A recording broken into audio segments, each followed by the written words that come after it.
시청자 여러분 안녕하십니까. 6월 23일 화요일장 파이널샷 시작합니다. 오늘 양시장 급격하게 내림세를 그리면서 양대 지수가 잇따라서 매도 사이드카가 발동이 됐었습니다.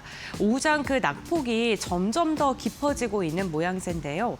이렇게 시장이 하락하고 있는 건 반도체 기업들, 특히나 대형주의 차익 매도 물량이 급격하게 나오면서 시장 자체가 빠지고 있는 모습입니다. 특히 어제 삼성전자 그리고 SK하이닉스가 시가총액 1위 자리를 두고 첨예하게 대립을 했었죠. 그로 인해서 시장 전체에 있는 물량을 이 두 기업이 빨아들이는 모양새였고요. 다른 기업들의 호가창이 굉장히 얇아진 이 순간에 조금의 매도 물량에도 시장은 크게 출렁이는 듯한 모습이 나타나고 있습니다.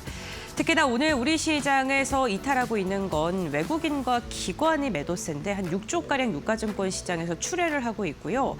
그 물량을 개인이 담아내고 있습니다만 힘이 역부족입니다. 특히나 이 기관 매도 물량 가운데 연기금이 최근 6거래일째 시장에서 이탈이 나오고 있는 모습인데요. 오늘 마켓 A컷에서는 이와 관련된 이야기를 준비했습니다. 네, 저희가 오늘 A컷으로 준비한 사진은 국민연금의 로고 사진을 준비했습니다. 이달 말 국민연금의 리밸런싱 기간이 다가오는데요. 최근에 대형주들이 많이 올랐기 때문에 비중 조절에 나설 것이다라는 이야기가 나오고 있습니다. 과연 국민연금이 리밸런싱을 앞두고 매도를 좀 지속하고 있는데 우리 시장을 끌어내리는 요인으로 작용할까요? 아니면 그동안 소외받았던 소외주들을 상승시키는 요인으로 작용을 할까요? 조금 더 자세히 알아보도록 하겠습니다.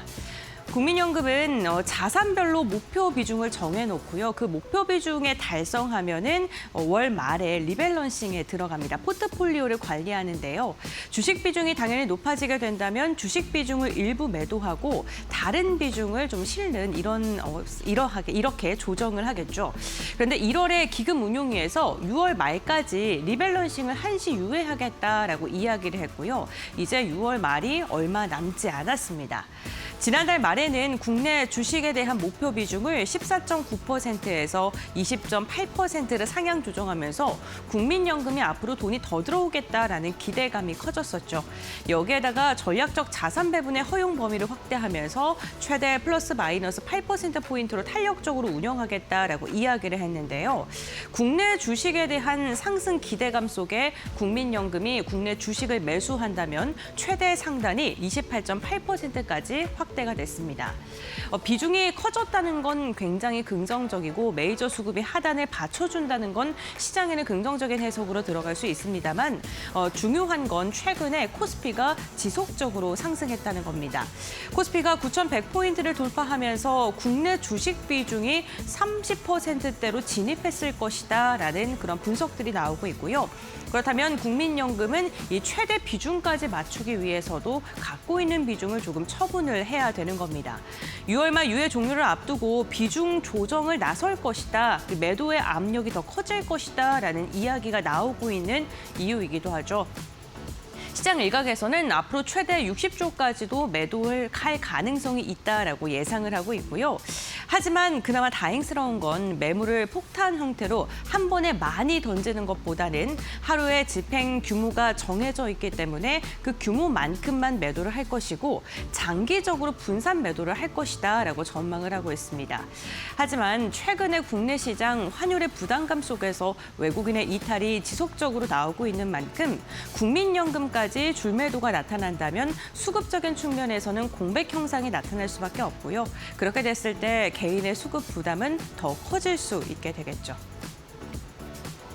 연기금이 이러한 좀 모습을 힌트를 주는 듯한 게 확인되고 있는데 4거래일간 1조 3천억 원가량의 순매도가 나왔고요. 오늘도 역시나 매도 규모가 거세게 나타나고 있습니다. 최근 한 달을 기준으로 했을 때는 2조 5천억 원가량의 매도 물량이 나왔는데 6월 17일부터 매도의 규모를 조금씩 넓히기 시작하더니 19일 날에는 5,200억 원 이상의 물량을 던지는 모습까지도 확인이 됐습니다.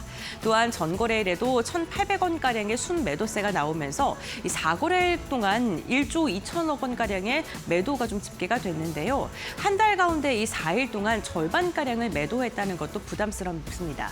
이 연기금 안에는 국민연금이 들어가 있기 때문에 시장에서는 이 매도 물량의 대부분이 국민연금이 아닐까, 국민연금이 6월 말이 되기 전에 선제적으로 포트폴리오 비중을 조절해 나섰다라는 이야기까지 더해지고 있는 건데요.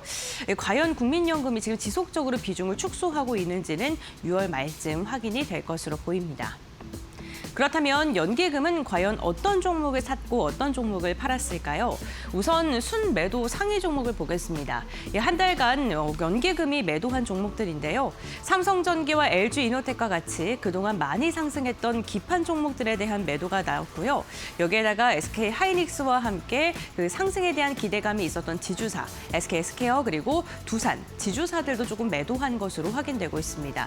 스페이스X 기대감 속에 강한 시세를 분출했었던 미래에셋증권에 대해서도 2,900억 원가량을 매도하면서 3위에 오르기도 했었습니다.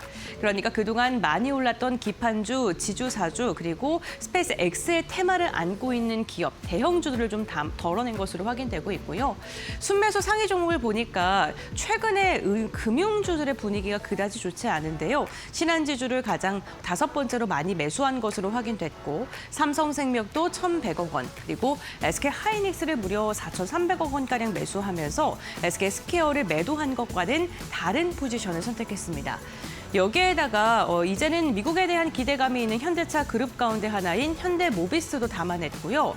최근에 엔비디아의 기대감 속에 좀 시세를 분출할까 했다가 좀 시장에서 좀 조정을 받고 있는 네이버를 향해서도 4,500억 원가량의 순매수가 집계가 됐습니다. SK하이닉스를 제외하고는 최근 시장에서 조금은 소외됐던 기업을 중심으로 연기금은 담아내고 있는데요. 이런 걸 보면은 무조건적인 매도가 아니라 비중 조설 그리고 종목 포트폴리오의 변화가 나타나고 있다라고 시장에서는 해석을 하고 있기도 합니다. 다음 장 이어서 확인해 보도록 하겠습니다. 그렇다면 국민연금으로 지금 추정되고 있는 이 매도 물량은 과연 증시 하락의 신호일까요? 아니면 비중 조절일까요? 시장에서는요, 비관적인, 그러니까 우리 시장의 펀더멘털이 무너져서 매도를 하는 것보다는 많이 올랐기 때문에 비중 조절 측면에서 지금 조절에 나선 것이다. 자산 배분의 원칙을 지키기 위해서 매도를 하는 것이다 라고 이야기를 하고 있습니다. 그러면서 그동안 많이 상승했던 대형주들의 수급은 좀 부담스러울 수 있습니다만 이를 만약에 차익 실현을 하고 나서는 또 다시 다르게 볼 문제이다라고 이야기를 하고 있고요. 가장 중요한 건 연기금이 던지는 이 물량을 시장이 소화할 수 있을지 이 부분을 주목해야 된다라고 이야기를 하고 있습니다. 하지만 외국인의 이탈이 지금 지속적으로 나오고 있는 과정에서 이런 연기금의 물량 매도는 우리에게는 좀 부담스럽게 작용될 수 있겠습니다. 하지만 중요한 건 무차별적인 매도가 아니라는 점에는 긍정적으로 해석을 해볼 수 있겠는데요. 국내 주식의 전체 비중을 축소하고 있습니다만 앞서서 살펴봤던 것처럼 AI 반도체 특히나 SK하이닉스를 향해서 여전히 매수를 선택하고 있고요. 삼성생명 그러니까 삼성전자가 상승했을 때 그 지분 가치가 주목받는 삼성생명을 향해서도 매수를 선택하고 있다는 점은 긍정적으로 해석을 해볼 만합니다. 여기에다가 인터넷 대표주라 할 수 있는 네이버를 가장 많이 담아냈다는 것도 아직 AI 시장으로의 성장성, 국민연금은 긍정적으로 바라보고 있다라고 풀이해 볼 수 있겠죠. 시장의 이탈보다는 포트폴리오의 조정에 나섰다라고 보시면 될 것 같고요. 투자를 하시는 분들께서도 연기금이라던가 외국인이 어떠한 종목군들 또 어떠한 섹터를 그 안에서도 많이 매수하고 있는지 꼼꼼하게 확인해 보시면 좋을 듯합니다. 네, 이렇게 국민연금이 대형주의 비중 조절에 나선다고 한다면 코스닥 밸류업을 통해서 이제는 코스닥 기업들의 상승을 기대해 볼 만한 투자 포인트가 무엇이 있는지 함께 확인해 보도록 하겠습니다. 다음 달에 코스닥 맞춤형 가이드라인이 개정이 된다고 합니다. 기존에는 이 밸류업 프로그램에 참여하는 기업들이 배당을 늘리거나 주주 환원 정책을 적극적으로 해야 된다라는 게 기본 골자였는데요. 코스닥 같은 경우에는 연구 개발이나 사업화에 대한 기업들이 다수에 있기 때문에 주주 환원을 잘한다고 해서 그 기업의 성장 가치를 증명하기에는 어렵겠죠. 그렇기 때문에 특례 상장을 유지하고 이를 공시와 연동하는 방안을 지금 구성을 하고 있고요. 공시에 적극적으로 참여할 수 있도록 그 유인을 확대하기 위해 정부가 개정안을 들여다보고 있다고 합니다. 그러니까 제도 인센티브를 통해서 코스닥 기업들의 활성화 방안을 구축하겠다라는 것이고요. 핵심은 단순히 배당이나 자사주를 많이 소각하거나 많이 주는 게 아니라요. 성장 로드맵을 어떻게 제시할지를 주목해 보셔야 될 것 같습니다. 지금 정부에서 이야기를 하는 건 사업화 일정이라던가 매출이 어떻게 발생했는지, 그렇다면 돈은 어떻게 조달할 것인지, 투자자들과 이야기는 어떻게 할 것인지, 이러한 다양한 성장 로드맵을 구체적으로 근거 이씨 말하는 기업들에게 인센티브를 주겠다라는 건데요. 코스닥 기업들은 깜깜이 공시라던가 아니면은 그 주가의 급등락으로 인해서 신뢰도가 많이 조금 코스피와 비교했을 때 무너진 상황이기 때문에 성장 가능성을 지속적으로 제고시키고 이게 결국에는 시장 신뢰로 이어져서 재평가를 받을 수 있도록 정부가 이러한 가이드라인을 개정한다라고 밝혔습니다.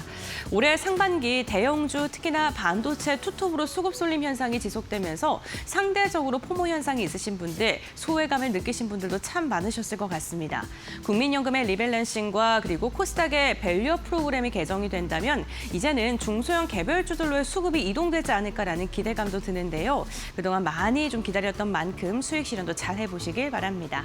이렇게 마켓웨이커 브리핑 마무리하도록 하고요. 그렇다면 이 시간 우리 시장 어떻게 움직이고 있는지 살펴보겠습니다. 박세람 아나운서가 전해드립니다. 오늘 시장의 주인공이 잠시 숨고르기에 들어갔습니다. 반도체 대형주에서 물량들이 철회가 되면서 코스피와 코스닥이 약세 흐름을 보여주고 있는데요. 하락하는 종목이 워낙 많다 보니까 상승보다는 조정이 깊어지는 하루가 되지 않을까 싶습니다. 그렇다면 현재 시장 어떻게 흘러가고 있는지 확인해 보도록 하겠습니다. 먼저 코스피 지수 흐름부터 확인해 보겠습니다. 오늘 장 초반에 코스피가 하락세로 출발을 했습니다. 잠깐 반등하는 모습을 보이기는 했으나 SK하이닉스와 삼성전자를 중심으로 매도세가 거세지면서 결국에는 에너지를 내지 못하고 현재 보시는 것처럼 계속해서 하락세를 보여주고 있습니다. 8,700선이 깨지면서 현재는 6.87% 떨어진 8,488.70포인트에서 움직이고 있습니다. 대형주들이 쉬어가다 보니까 코스피의 낙폭이 깊어졌다라고 보시면 되겠고요. 그렇다면 코스닥 지수의 흐름도 확인해 보도록 하겠습니다. 코스피가 상승을 하면은 코스닥은 따라가지 못하고 코스피가 하락을 하면은 코스닥의 하락세는 더 깊어지고 있습니다. 장 초반부터 내내 내리막길을 걷고 있고요. 제가 들어오기 전까지 시가총액 상위 종목들을 살펴봤을 때 제약바이오, 2차 전지, 로봇주들까지 전체적으로 파란불을 켜는 모습을 확인할 수가 있었습니다. 오늘 매수세가 상당히 좋지 않은데 시장에서는 930선이 깨진다면은 900선도 위협하다, 좀 위험할 수 있다라는 이야기가 나왔는데 현재 6.26% 떨어진 907.81포인트에서 움직이고 있습니다. 그렇다면 수급 상황 확인해 보도록 하겠습니다. 먼저 코스피 수급부터 확인해 보겠습니다. 오늘 개인이 순매수세 보여주면서 6조 6천억 원 가까이 물량들을 담아내고 있습니다. 반면에 외국인과 기관은 물량들을 덜어내고 있고요. 특히 외국인이 4조 원이 넘는 매도 물량을 내놓고 있는 상황입니다. 특징적으로 살펴봐야 할 부분이 있다면 오늘 외국인이 SK하이닉스와 SK스퀘어를 대량으로 매도를 하고 있는데 삼성전자와 삼성생명을 사들이고 있고요. 제가 어제 방송에서 원전주들을 담고 있다라고 말씀을 드렸는데 오늘도 원전 대장주와 전력기기 대장주는 담아내고 있다라는 부분은 체크를 하셔야겠습니다. 그렇다면 코스닥에서도 매매 동향의 흐름 확인해 보도록 하겠습니다. 오늘 개인이 순매도세 보여주면서 거의 2천억 원에 가까운 물량들을 팔아치우고 있고요. 외국인과 기관은 돈반 매수세를 보여주고 있습니다. 개인이 2거래일 내내 매도를 하면은 기관이 2거래일 내내 담아내고 있다라고 보시면 되겠고요. 원래 장 초반에 외국인이 매도세를 보여줬다가 오후 12시 반을 기점으로 외국인이 매수세로 전환했다라는 부분은 확인을 하셔야겠습니다. 여기에다가 오늘 반도체 소부장이 많이 빠지고 있는데 그중에서 저가 매수세가 유입이 되고 있다라는 부분도 체크를 하셔야겠습니다. 그렇다면 이제 업종 흐름 살펴보도록 할 텐데요. 이 시장을 움직이고 있는 이슈부터 확인해 보겠습니다. 오늘 첫 번째는 은행주들 이야기를 해보려고 합니다. 시장이 하락함에도 불구하고 은행주들이 오늘 장 초반에 강세를 보였습니다. 기준금리가 인상될 것이다라는 기대감이 붙었기 때문인데요. 미국의 글로벌 투자은행인 뱅크 오브 아메리카는 연내 기준금리가 3번 인상될 것이다라는 이야기를 내놓기도 했고요. 독일의 글로벌 투자은행도 연내 기준금리가 2번 인상될 것이다라는 분석을 내놓았습니다. 이렇게 기준금리가 인상될 경우에 은행주들의 수익성이 개선될 것이고요. 그리고 시장에서는 여전히 실적이 탄탄하다라는 이야기를 하고 있기도 합니다.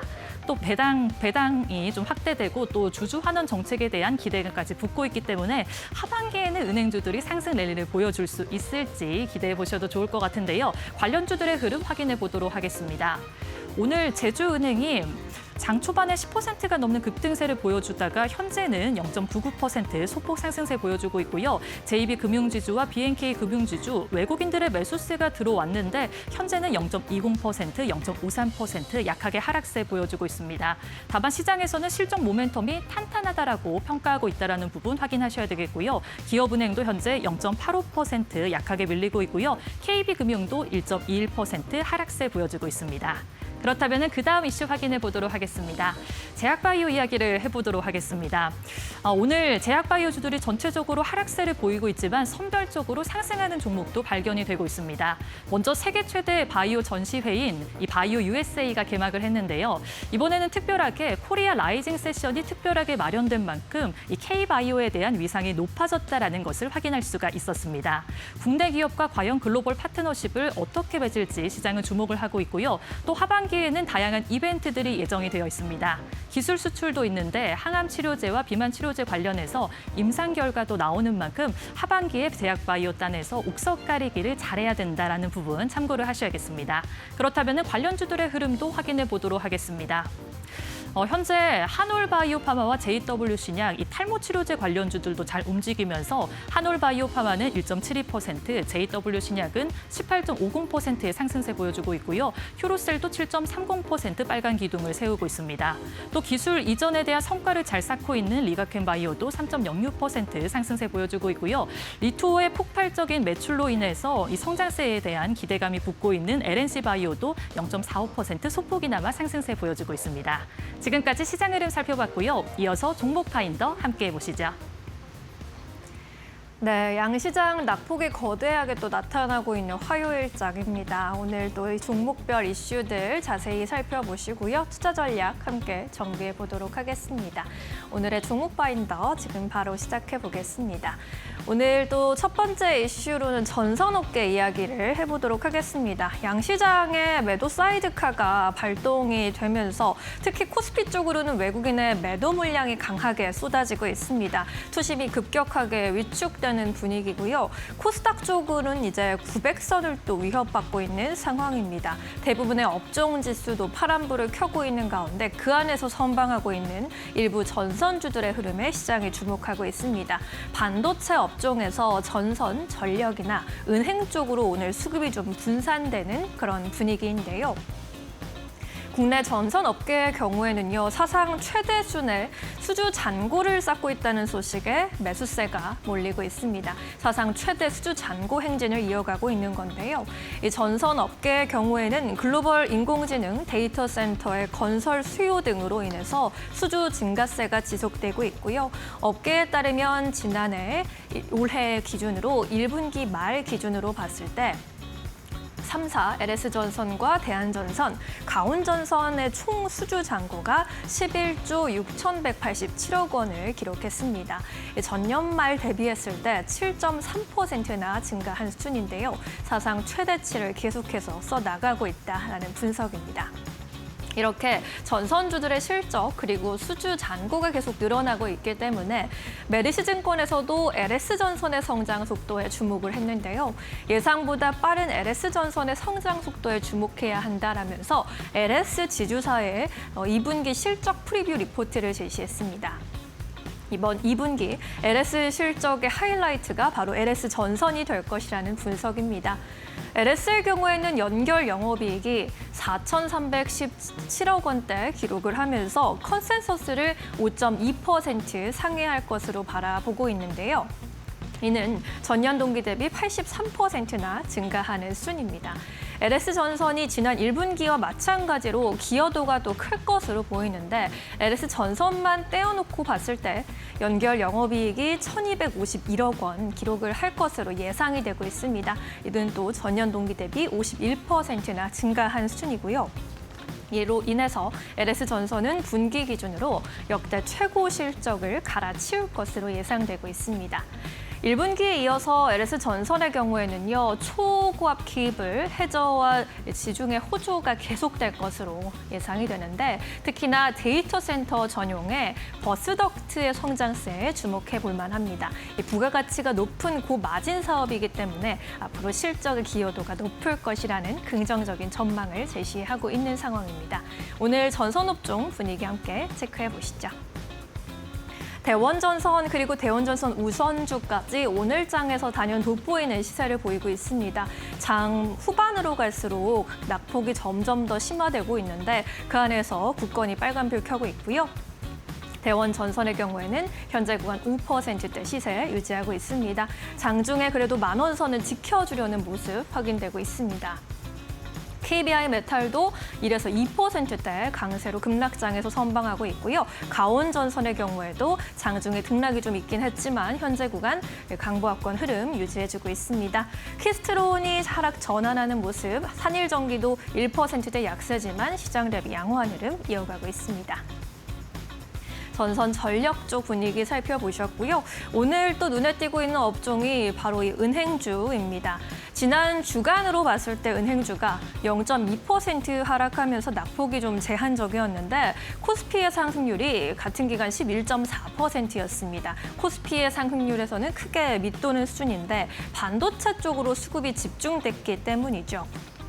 지난주에 또 수급을 바라봤을 때 외국인들이 코스피를 순매수하는 움직임도 포착이 됐는데 이 와중에 외국인이 은행주를 2,250억 원이나 사들였습니다.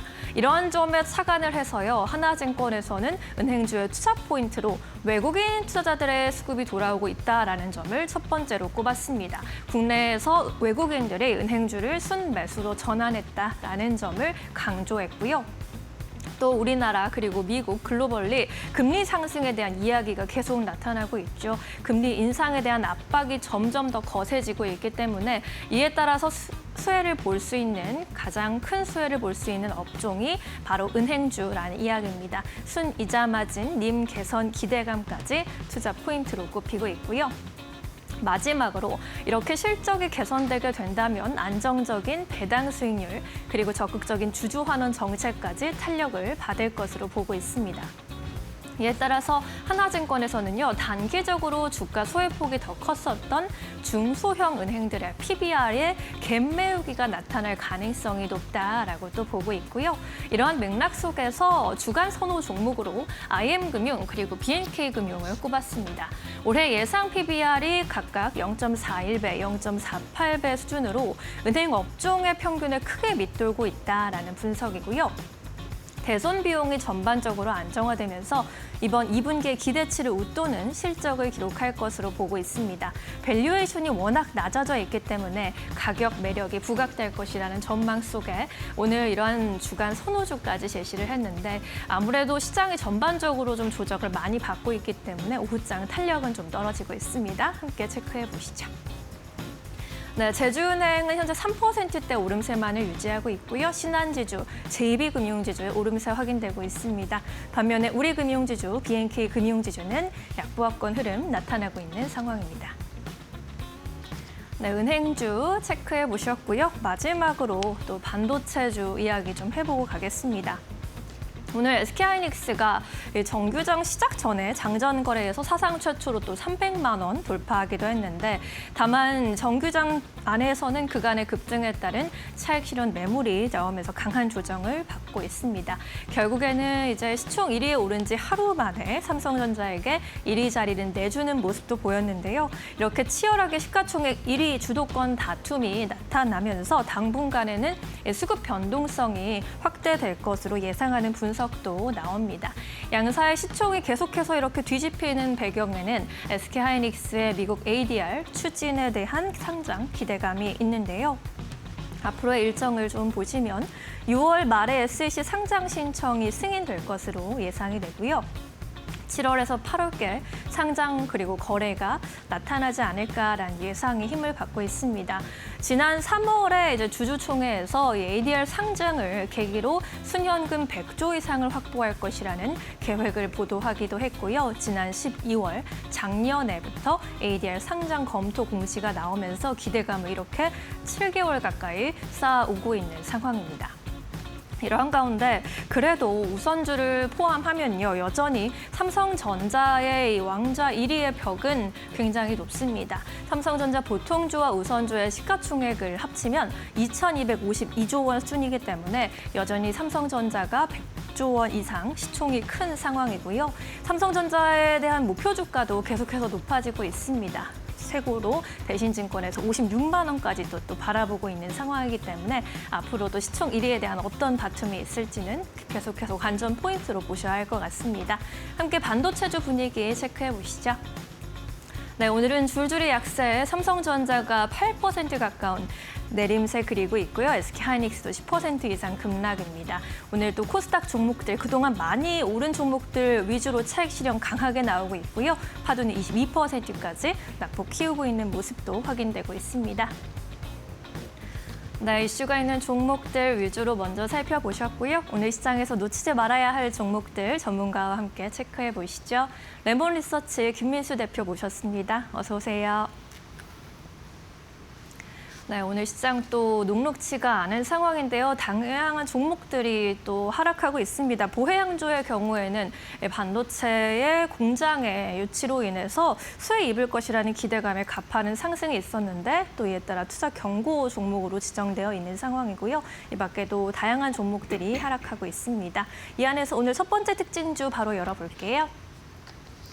네, SK 스퀘어 보겠습니다. 하이닉스 지분을 가지고 있다라는 이유로 그동안 가파르게 또 올랐는데 오늘 또 주가 전반적으로 하락하면서 약세로 전환했습니다.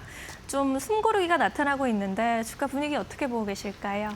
네, 기관이 지금 현재 6일째 순매수로 들어오면서 이어지는 줄 알았더니 아니네요. 예, 매도로 바뀌었습니다. 그렇게 되면 오늘 수급은 외국인들 매도가 연속되면서 기관이 하루 만에 순매수가 바뀌었다라는 쪽으로 보는 게 더 맞을 것 같고요. 그러다 보니까 주가가 잘 달리다가 지금 고점에서 약간 변동폭을 키우면서 다시 약세로 전환하고 있는 구간이다.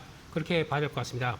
특히 SK스퀘어가 최근 들어서 이렇게 강하게 올라왔던 가장 큰 배경들은 일단 지주회사 입장 쪽에서 중간 지주사라고 봐야겠죠. 가장 위에는 SK가 있고 그다음 밑에 SK스퀘어 그리고 바로 밑에 SK하이닉스가 있는 이런 과정 쪽에서 하이닉스가 이어가는 이제 ADR 발행과 관련된 쪽들, 특히 ADR 발행이 한 2.4% 정도 발행을 해서 약 한 40조 원대 규모로 발행을 할 걸로 보여지고 있는데 그에 따라서 이어가게 되면 혹시나 주주 희석에 따라서 가치 희석에 따라서 신규가 발행하다 보니까 그에 따라서 주주 희석 효과가 나오는 게 아니냐라는 쪽들로 바라볼 수 있겠는데 그와는 반대로 또 자사주를 소각을 하고 있는 과정들이 나오다 보니까 오히려 이게 상쇄가 되는 과정 쪽에서 큰 이상이 없다라는 쪽에서의 변화가 나오고 있는 것 같고요. 그러면 오히려 ADR 발행과 또 그로 인해서 추가로 규모를 더 늘린다라고 하게 되면 그에 따른 수혜 관점들이 높겠다라는 쪽으로 바라보는데 또 하나 SK하이닉스 같은 경우는 또 한도가 꽉 찬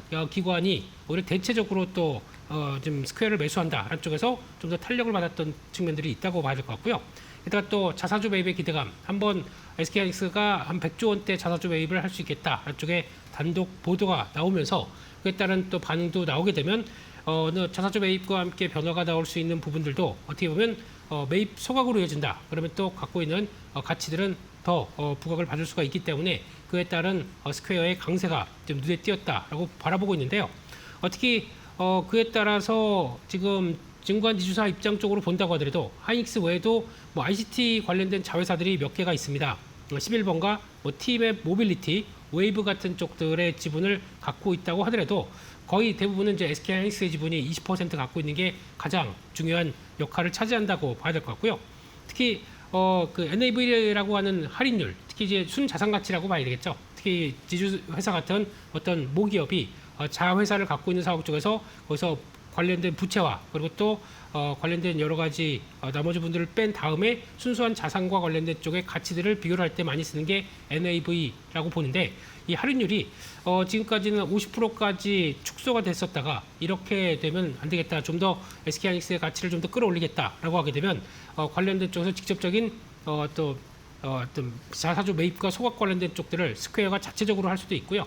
주주환원들을 좀 더 높인다고 하게 되면 충분히 그게 가능할 수 있겠다는 쪽에서 2028년까지 회사의 목표는 30% 이하까지 축소시킨다라고 하게 되면 그에 따라서 오히려 가치가 부각되는 만큼 주가도 반영이 된다라는 쪽으로 보는 게 맞다고 봐야 될 것 같고요. 그러다 보니까 한 2023년에서 2025년까지 경상 배당 수입의 최소 30% 이상을 자사주 매입 또는 소각으로 하기로 했다라는 쪽들과 함께 현금 배당까지 지급한다라고 하게 되면 그런 관점 쪽에서 오히려 기대감이 높은데 계속 하이닉스를 통해서 밑으로 벌어들이는 돈과 함께 60%까지 상향할 것이다 라고 계획을 짠 흐름들로 보게 되면 여전히 기대감은 높다고 봐야 될 것 같고요. 그 밖에 또 하이닉스 빼고도 다른 역할들을 한다라고 보는데 신규 투자가 1조 원대 현금이 갖고 있는 부분들을 AI 반도체라든가 핀테크 모빌리티 영역 쪽에서 신규 투자나 뭐 M&A도 가능하겠다 쪽의 회사 측의 내용들로 보게 되면 성과는 나올 수가 있겠다고 보는데 수령금과 함께 또 SK 쉴더스 자녀지분 쪽들까지 매각 대금까지 합친다 그러면 이게 거의 한 1조에서 1조 2천억까지 되는 모습들이죠.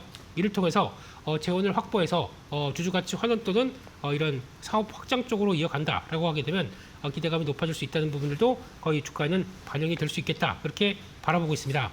그런 차원에서 일단 지금 최근 주가는 한번 가파르게 올라오다 보니까 조금 속도감에 따라서는 좀 걱정이 됐던 부분들이 일단 주가가 좀 조정이 나오다 보니까 어느 정도 좀 소멸이 되는 모습들로 봐야 될 것 같고요. 이렇게 되기 시작하게 되면 고점에서는 지금 단기적으로는 좀 조정이 좀 거쳐야 될 패턴으로 보여집니다. 오늘 음봉 쪽에서 물량이 많기 때문에 어느 정도 소화가 어느 정도쯤에서 될지는 모르겠습니다만 완료가 되고 어떤 지지권이 확보가 된 다음부터 보시는 게 맞지 않나 싶어서 지금은 오히려 추가 매수는 좀 조심스럽게 보시는 게 좋지 않나라고 봐야 될 것 같습니다. 네, SK 스퀘어 오늘 주가가 하이닉스와 함께 좀 내려가고 있는 상황. 지분 가치가 계속해서 재조명되기는 하겠지만 약세가 어떻게 좀 진정되는지 보고 가자라는 이야기를 해주셨습니다. 참고해 보시기 바라겠습니다. 이어서 두 번째 특징주 또 함께 열어볼까요? 달바 글로벌 보겠습니다. 오늘 코스피 시장에서 정말 몇 안 되는 상승 종목 중에 하나이고요. 6월에 이제 미국의 아마존 프라임데이도 앞두고 있습니다. K-뷰티 기업들이 다시금 고개를 들 수 있을지, 주가 회복세를 좀 어디까지 볼 수 있을지 궁금해지네요. 네, 오늘 희귀한 종목입니다. 상승을 보이고 있는 5%대 상승으로 나오기 시작하네요. 일단 수급이 괜찮다고 봐야 될 것 같고요. 외국인들이 하루 만에 순매수로 바뀌었고 기관도 5일째 순매수를 보이다 보니까 기대감을 좀 채운다라는 쪽에서 반영이 되는 모습들인데 일단 승무원 미스트라고 잘 알려진 달바 글로벌이 이제 단일 히어로 제품에서 확산시킨다라는 관점들이 눈에 띄고요. 비타 토닝 라인이라든가 퍼스널 케어 그리고 또 디바이스 이너 뷰티 쪽으로 확장되면서 약간 APR 모델도 좀 닮아가려고 하는 모습들이 나오죠. 그런 쪽에서 변화가 들어간다고 봐야 될 것 같고요. 그와 함께 프리미엄 비건 컷 세트 원래 달바 글로벌의 기조가 비건 쪽을 많이 강조를 했었는데 그걸 확장시키기 시작하면서 프리미엄까지 같이 이어간다고 하게 되면 거기서 나올 수 있는 가격의 그리고 또 마진의 방어력 이쪽까지 생각했을 때 오히려 긍정적인 모습들이 더 높다고 봐야 될 것 같고요. 특히 글로벌 팬덤이 형성되다 보니까 그에 따라서 브랜드 파워도 더 늘어날 수 있겠다라고 바라보는 게 지금의 달바 글로벌의 전략이 아닌가 싶습니다. 그와 함께 계절성 부분도 완화가 될 가능성이 높다고 보는데 B2B 매출이죠. 이쪽까지 해서 직접적인 뷰티샵 쪽으로 들어가는 쪽을 올해 목표가 한 40%까지 확대해서 채널을 좀 더 다변화시키겠다라고 하는 노력들이 보여지기 시작하게 되면 이 부분의 변화가 글로벌 채널 확장과 함께 좀 더 긍정적인 모습들이 나올 수 있겠다고 바라보는데 그중에서 북미, 유럽, 아세안 쪽에서의 온라인 쪽들이죠. 그 플랫폼과 함께 오프라인 쪽들도 리테일이나 드럭스토어 동시에 확장을 하겠다라는 쪽들인데 단적으로 나오는 쪽이 울타 뷰티 쪽이고요. 근데 코스코 쪽에서도 오프라인 쪽의 유통망에 직접 진입을 했다라는 쪽으로 나오고 있는데 그러면 이게 올해부터 반영이 되다 보니까 매출과 함께 나왔던 특히 재고가 진입했던 부분과 현실화돼서 나오는 실적까지 본다라고 하게 되면 실제 매출 반영 시점이 이제 지금부터 2분기부터 들어온다라고 했을 때 그래서 2분기에 대한 실적 기대감이 높은 게 그 원인이 아닌가 싶습니다. 그래서 그게 반영되게 되면 시장에서는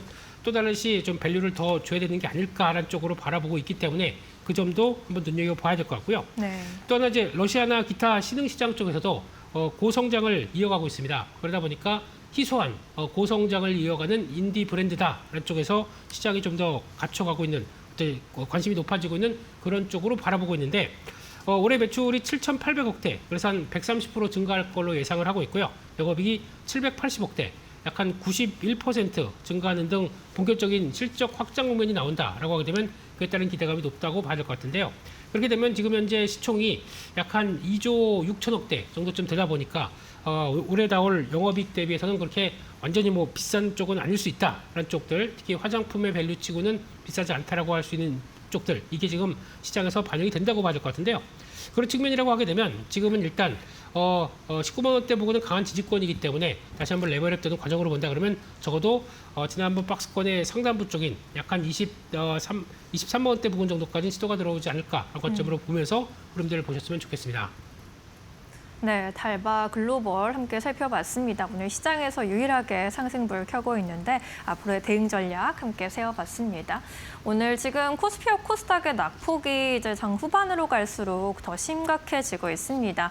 코스피의 경우에는 서킷 브레이커가 발동되고 있고요. 현재 구간 8% 이상 급락을 하면서 8,370선까지 내려와 있습니다. 외국인의 매도 물량이 아주 강하게 쏟아지고 있고요.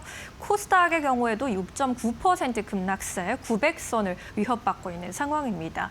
반도체 투탑의 급락세가 또 두드러지네요. SK하이닉스 11% 급락하고 있고요. 삼성전자도 8%대 약세, 방금 전에 짚어봤던 SK스퀘어도 3%대 약세 그리고 있습니다.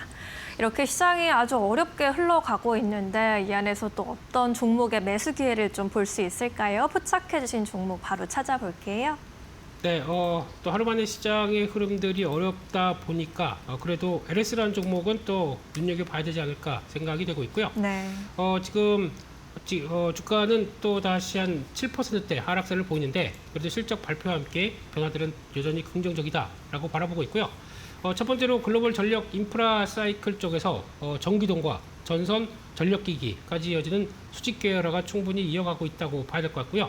거기다가 AI 데이터 센터, 그리고 또 전기차 재생에너지 쪽으로 들어가면서 송배전망의 증설과 고도화가 오히려 폭증하면서 해제 케이블, 초고압 전력기기, 변압기 쪽에 여러 가지 LS그룹 쪽에 핵심 밸류체인을 갖고 있기 때문에 오히려 구조적으로 긍정적이다라고 볼 수 있는 상황들이고요. 그와 함께 HVDC라고 하는 쪽들과 해저 케이블, 또 변압기 같은 쪽에 자회사들이 충분히 있기 때문에 그와 관련된 실적 레버리지를 보여줄 수가 있는데 과거 같은 경우는 어떤 그 비상장 그 회사 쪼개기 관련 쪽에서 지주회사가 갖고 있는 밑에 있는 종목들을 또 상장을 시킨다 쪽에 대해서 약간 중복 상장에 대한 우려가 많았었는데 지금은 그럴 상법 개정상 그렇게 될 가능성이 좀 없다 보니까 그에 따른 본 가치들은 그대로 받아들이는 게 아니냐 쪽으로 바라볼 수 있는 상황들이고요. 그와 함께 LS전선 같은 경우는 HVDC 관련된 해저 케이블 같은 고부가 전력 케이블이죠. 이쪽에 대한 수주가 늘어나고 있고 LS일렉트릭은 빅테크용 쪽에서 빅테크의 데이터 센터용으로 들어가고 있는 전력 시스템, 초고압 변압기, 배전반 쪽에 강점이 있다라고 보여지고 있고 LSM&M은 전기동, 황산 같은 금속 제품 쪽에 강점이 있다라고 보여지면서 전반적으로 미국과 함께 진출하면서 계열사 쪽으로 충분히 시너지가 날 수 있다라는 쪽들이 제일 중요한 변화가 아닌가 싶습니다. 또나 2차전지 관련된 쪽에서 이제 전구체, 황산니켈, 영구 자석 관련된 쪽에서의 어떤 핵심 광물에 대한 성장을 또 눈여겨볼 수가 있을 것 같은데 그런 쪽에서 아마 뭐 히토리 연구 자석 관련된 쪽들 이 부분은 아마 미국에서도 가장 관심이 높은 공급망이기 때문에 그에 따라서 사업을 확장하게 되면 그에 따라 이제 밸류가 좀 더 부각될 수 있다고 봐야 될 것 같고요. 그와 함께 전기차 풍력 발전과 관련된 쪽에서 당연히 중요하게 연결될 흐름이기 때문에 이쪽에 대한 가치들도 같이 중요시하게 바라보고 있다라고 하는데 앞서 말씀드렸듯이 지주사 디스카운트가 이제는 지배구조 관련돼서 할인될 것들이 별로 없습니다. 지금 같은 전력 설비, 전력망에 대해서는 기대감이 높은 상황들이기 때문에 이로 인해서 오히려 할인보다는 적정 가치로 돌아서기 시작한다라고 하게 되면 그 부분이 앞으로 실적과 함께 좀 바뀌어야 될 부분들이 아닐까 생각이 되고 있고요. 그런 측면으로 보게 되면 지금 주가는 다시 한번 어떤 가격대 한 30만 원대 초중반 쪽에서는 강한 지지권이 나올 걸로 보여지고 있기 때문에 목표가는 지난번 저항대인 50만 원대 정도를 바라보고 있고요. 손절가는 32만 원대로 말씀을 드리겠습니다. 네, 오늘은 지주사 LS를 포착 종목으로 만나봤습니다. 전력과 소재, 에너지까지 슈퍼사이클의 중심에 있는 기업으로 설명을 해주셨습니다. 목표가 50만 원 함께 바라보도록 할게요. 오늘 말씀은 여기까지 듣도록 하겠습니다. 자세한 설명 고맙습니다.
일론 머스크의 우주개발업체 스페이스X 주가가 16% 넘게 폭락하며 상장 이후 최악의 직격탄을 맞았다. 사흘 연속 이어진 급락세로 시가총액은 2조 360억 달러까지 밀려나며 아마존과의 격차가 한층 더 벌어졌다. 1,000억 달러가 넘는 막대한 현금을 보유하고도 단행한 회사차의 발행 계획이 투자 심리를 얼어붙게 만들었다. 우주 AI 프로젝트와 지구 궤도 데이터 센터 구축에 필요한 천문학적인 실탄을 확보하기 위해 무담보 회사차의 발행에 나섰다는 분석이다. 이는 지난 3월 소셜미디어 X와 XAI의 합병 과정에서 끌어쓴 고금리 당이 차입금을 돌려막기 위한 방법으로 풀이됐다. 여기에 산하 소셜미디어 X가 전 세계적인 접속 장애를 일으키며 투자자들의 불안감을 심화시켰다. 미국 내에서만 3만 건이 넘는 장애 보고가 속출했고 한국을 포함한 글로벌 전역에서 동시다발적 먹통 사태가 관측됐다. 상장 초기 낙관론에 취해 종가 부근에서 진입했던 매수자들은 사흘 만에 첫 거래일 종가 밑으로 추락한 계좌를 마주하게 됐다.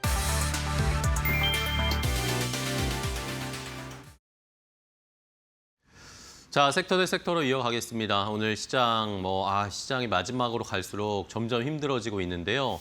코스피의 서킷 브레이커가 발동이 됐고 낙폭이 매우 크게 나타나고 있습니다. 코스닥도 지금 900선에 걸쳐 있는데 900선을 이탈하는지 여부도 마지막까지 좀 살펴봐야 되겠습니다.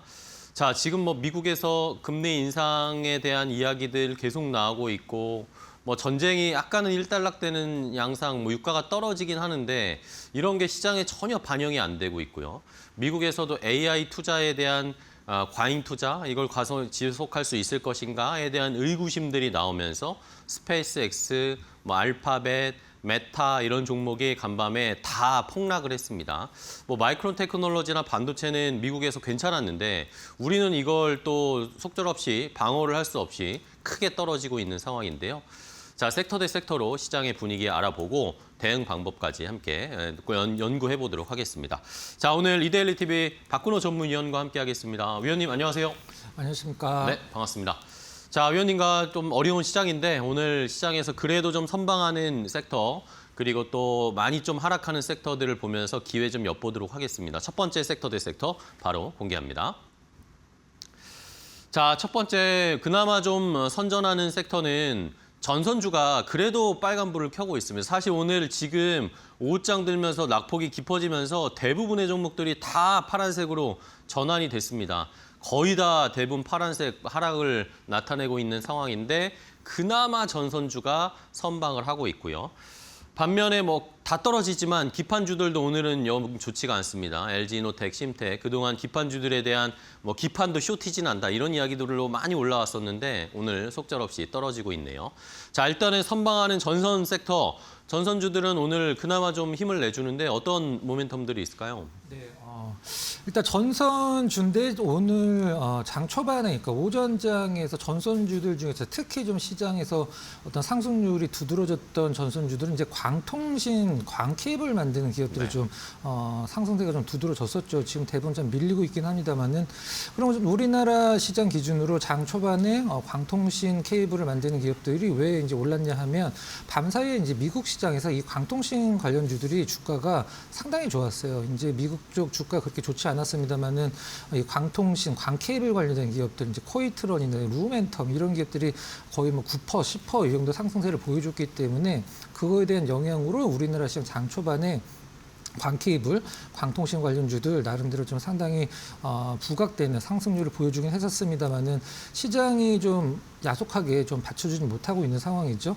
하지만 이제 전선주들 같은 경우 부침이 너무 심하다라는 어떤 좀 단점이 있죠. 이제 고가권 대비해서 마이너스 50%까지 대부분 빠져 있는 상황인데, 일단 수주 잔고만 보면은 뭐 상당히 뭐 두둑한 수주 잔고를 좀 보여주고 있는 상황이죠. 실질적으로 한 3개 회사, 대표적인 어떤 케이블 회사 3개만 본다라고 하면 LS, 그다음에 가온, 대한전선 3개만 보더라도 수주 잔고가 일단 11조 원이 넘는 수주 잔고를 보여주고 있어서 실적적인 측면에서는 앞으로 조금 기대를 해볼 만한 상황이고요. 대신 아까도 잘 말씀드리긴 했었습니다만은 이 어떤 주가에 대한 부침이 너무 심하죠. 이제 전선주들 중에 가장 핫한 흐름을 보여줬던 LS 계열의 가온전선만 보더라도 60만 원 훌쩍 넘었다가 지금 현재 30만 원 초반 정도 거래 가격을 유지해주고 있는데 고점 대비 50%를 너무 쉽게 좀 뺐죠. 이런 부분들은 아직 수치로 증명이 안 된 부분이기 때문에 이런 부분들이 나오고 있는 상황이다. 이렇게 보시면 될 것 같습니다. 네. 자, 이렇게 전선주들이 그나마 선방을 해주고 있지만 지금 뭐 삼성전자, 뭐 SK하이닉스는 10% 넘게 빠지고요. 현대차도 10% 넘게 빠지고 시총 상위주들이 지금 거의 다 7에서 8, 많게는 11에서 12%가 하락을 하고 있습니다. 좀 타격이 있는데 뭐 여기에다가 뭐 시총 상위주들은 많이 올랐기 때문에 그러면서 조금 조정이 나와도 어느 정도는 버틸 수 있는데 사실 코스닥 같은 경우에는 계속 떨어지다가 오늘 더 크게 떨어지니까 조금 더 타격이 있습니다. 자, 하락 섹터도 봐야 되겠는데 뭐 대부분 하락하지만 뭐 기판주들은 어떨까요? 지금의 하락을 좀 만회할 수 있을지, 아니면은 그래도 기판은 뭐 쇼티지다, 뭐 앞으로의 공급망에서 중요한 것이기 때문에 좀 반등할 수 있지 않을까, 오히려 기회로 봐야 되나, 그런 의견들도 있는데 어떻게 보세요? 네. 기판주를 시장에서 두 가지 비율을 보고 있죠. 이제 좋게 보는 쪽은 일단 앞서서 이제 앵커께서 말씀해 주신 쇼티지 때문에 앞으로 계속적으로 실적이 좋아질 것이다. 반면에 좀 안 좋은 시선으로 보는 쪽은 좋긴 한데 지금 너무 비싸지 않냐. 삼성전기 기준으로 지금 현재 올해 영업이익 기준으로 한 3조 정도를 아주 낙관적으로 나왔을 때 3조 정도를 본다라고 하는데 시가총액이 이제 150조 원이기 때문에 퍼로 우리가 보통 흔히 얘기하는 500에 가까운 이제 퍼를 보여주고 있는 상황이죠. 어떤 개별주도 아니고 이런 대형주, 초대형주가 퍼가 이제 500이다. 이건 이제 한번 생각을 해봐야 되는 상황이죠. 기판 관련주도 제가 항상 말씀드리는 게 이제 기판 관련주들은 이제 일본의 이비덴을 보자라고 말씀드리는데 이비덴 오늘 뭐 삼성전기랑 주가 흐름 비교해 보면 상당히 견조하죠. 그래서 이비덴 주가가 안 빠지면 이제 어떤 낙폭이 깊더라도 삼성전기는 따라가니까 그 부분 항상 보시면 될 것 같고요. 무라타는 오늘 조정폭이 나름대로 좀 깊은 편이긴 하죠. 시장에서 기판 관련주의 쇼티지를 28년도까지 늘린다, 확대시킨다라는 의견이 좀 많이 나오고 있는 상황이라 일단 뭐 오늘 다 올라가고 있는데 기판주만 빠진다라고 하면 왜 떨어지는지를 분석이 가능하긴 하겠습니다만 오늘은 사실 그게 좀 불가능한 부분이라는 점, 일단 그 부분은 좀 양해를 좀 부탁드리도록 하겠습니다. 네, 알겠습니다.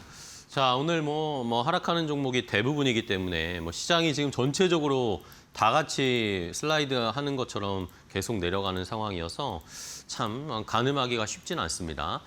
자, 그러면 이 중에서도 종목을 좀 살펴볼까요? 전선주 중에 오늘 그래도 좀 선방하는 섹터가 앞으로도 강할 수 있는 가능성이 좀 높지 않을까라는 생각으로 전선주 중에 어떤 종목 좀 볼까요?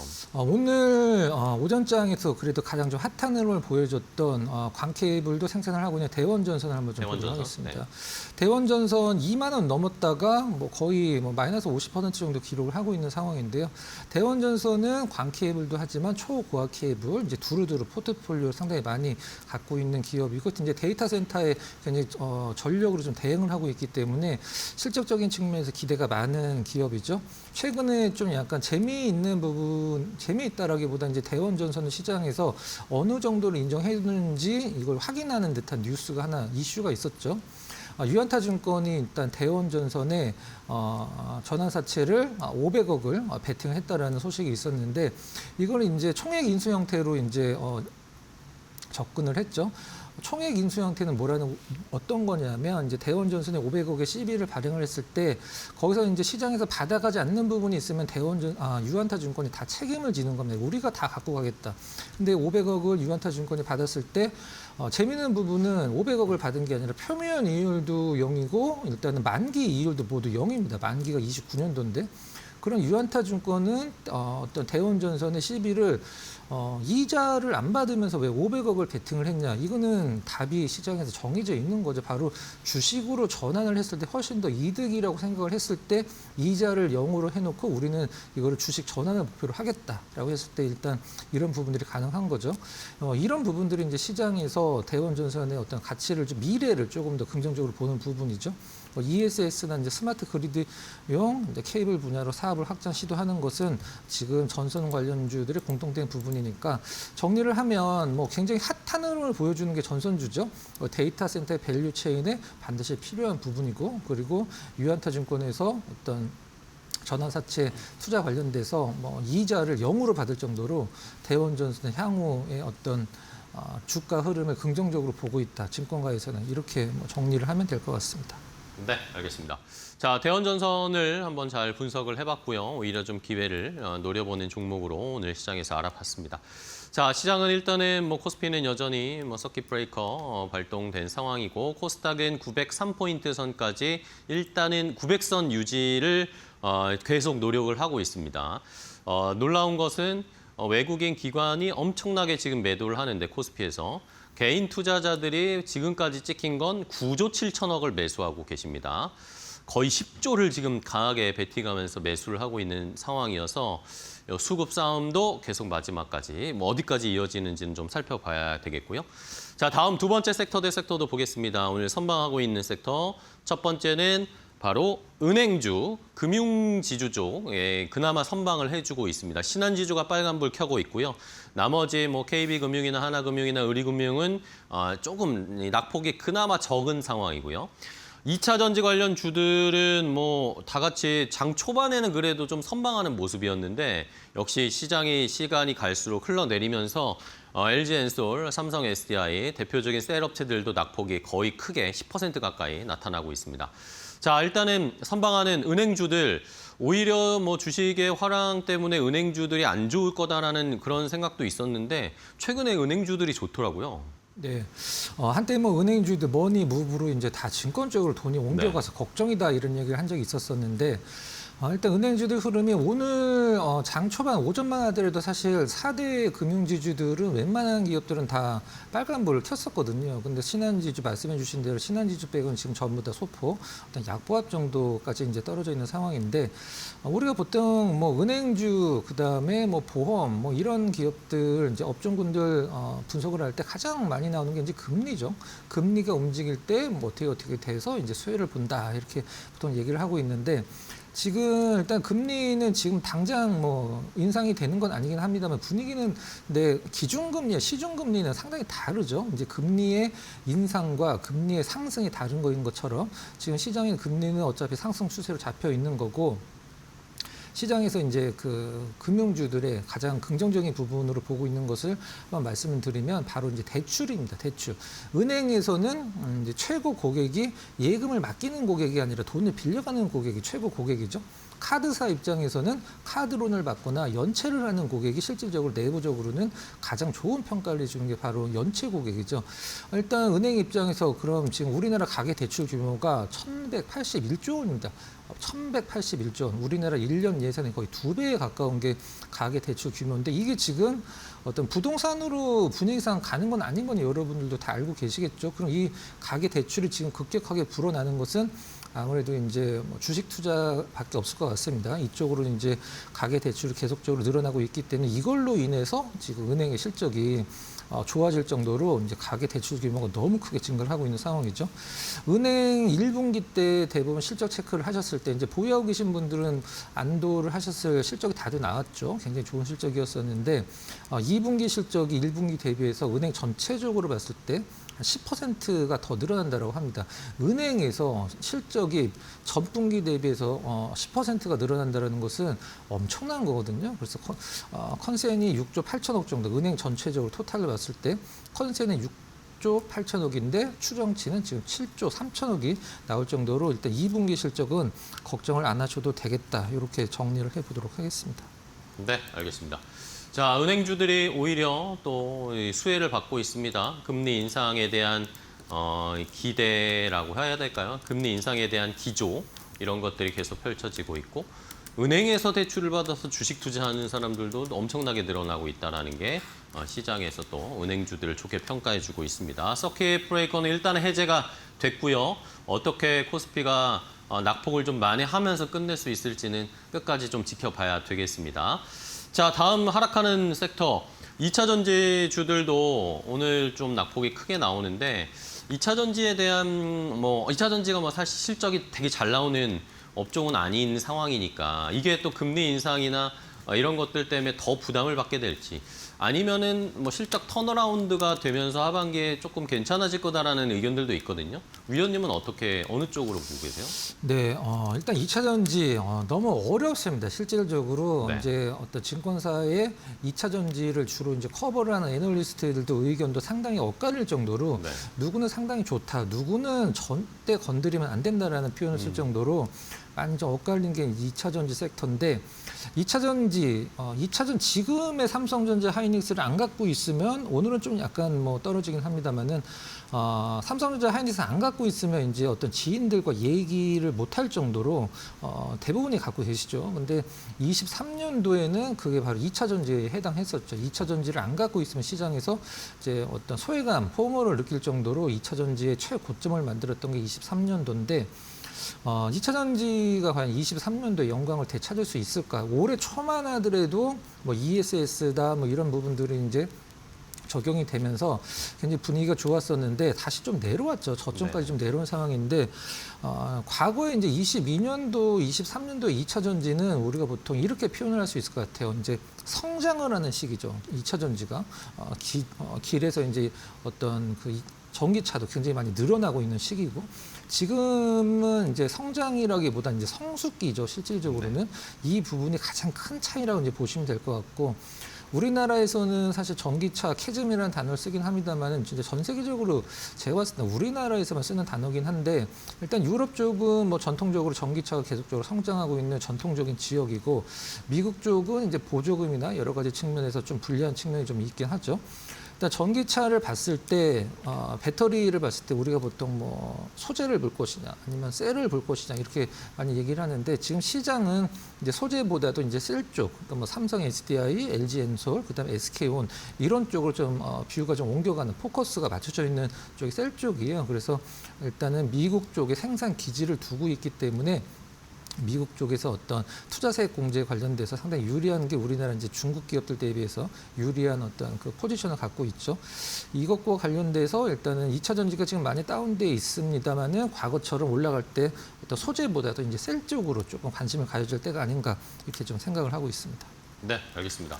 자, 2차 전지는 어쨌든 여러 의견들이 엇갈리지만 셀 쪽으로 그 투자를 한다면 대형주 위주의 셀 업체 위주로 좀 공략을 해볼 필요가 있다라는 의견이셨어요. 그러면은 바로 볼게요. 2차 전지 쪽에 셀 업체 종목 어떤 거 좀 보고 계세요? 네, 우리나라에서 상당히 이 종목 빼놓고 얘기할 수 없겠죠. LG 엔솔 좀 준비를 했는데요. 네네. LG엔솔이 지금 많이 빠져 있습니다. 지금 뭐 37만 원 이하로 좀 빠져 있는 상황인데 전후해서. 하지만 LG엔솔 차트를 보면 뭐 차트가 모든 것을 설명할 수 없고 과거의 어떤 차트에서 흐름이 미래의 흐름을 담보를 할 수 없지만 LG엔솔의 올해 기준으로 봤을 때 지금 가격권까지 내려오면 반등을 꼭 줬던 가격대가 바로 지금 가격대라는 점 참고를 하고 이제 보시면 될 것 같아요. 가장 최근에 LG엔솔에 쏟아지는 뉴스가 하나 좀 있었죠. 글로벌 특허 출원 건수가 10만 건, 만 건이 아니라 10만 건 돌파로 이제 기술 경쟁력 강화를 하고 있다.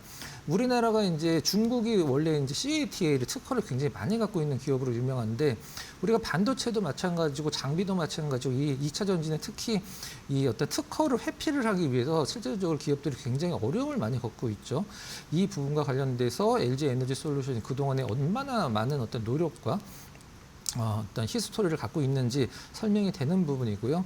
그 다음에 최근에 이제 LG 엔송 관련돼서 일단 뉴스가 많이 나오는 게 이제 유럽 2016 이제 ESS 유럽 이제 참가 관련된 부분인데요.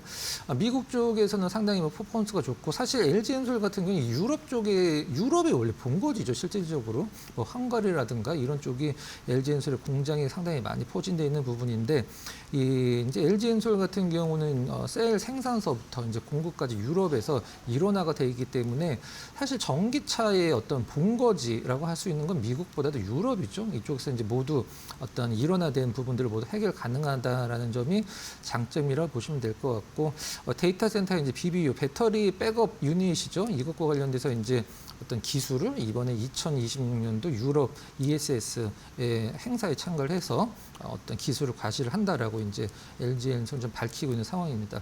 아까 이제 특허가 10만 건 정도 있다고 말씀드렸었는데 지금 최근에 LG엔솔 쪽에서 가장 좀 미는 게 이제 실리콘 응급제죠. 실리콘 응급제는 일단 기존에 이제 흑연을 실리콘으로 이제 대체를 하는 건데 이게 충전과 관련돼서 속도와 굉장히 밀접한 부분이 있거든요. 그래서 우리가 전기차를 쓸 때 가장 좀 불편한 부분, 충전에 대한 속도인데 이 실리콘 응급제 관련 특허도 LG엔솔이 많이 갖고 있기 때문에 이러한 부분들, 뭐 이런 부분들이 아무리 장점이다 하더라도 좀 시장에서 부각이 될 수 있는 어떤 분위기는 좀 아니죠. 그래서 일단 정리를 하면은 전기차 쪽에 이제 다시 한번 어떤 분위기가 띄운다라고 하면은 소재도 좋긴 합니다만은 이제 셀 쪽이 가능성이 조금 과거보다 높아졌다 이렇게 정리를 해보도록 하겠습니다. 알겠습니다. 자, LG 에너지 솔루션까지 함께 정리를 좀 해봤습니다. 오늘 섹터 대 섹터 함께 확인해 봤는데요. 시장 마지막까지 오늘 어떻게 낙폭을 줄이는지가 가장 중요할 것 같습니다. 저희 계속해서 함께 해주시기 바랍니다. 자, 오늘 박근호 위원과 함께했습니다. 위원님 좋은 종목 알려주시고 또 전략 알려주셔서 감사하고요. 다음 시간에 또 뵙겠습니다. 고맙습니다.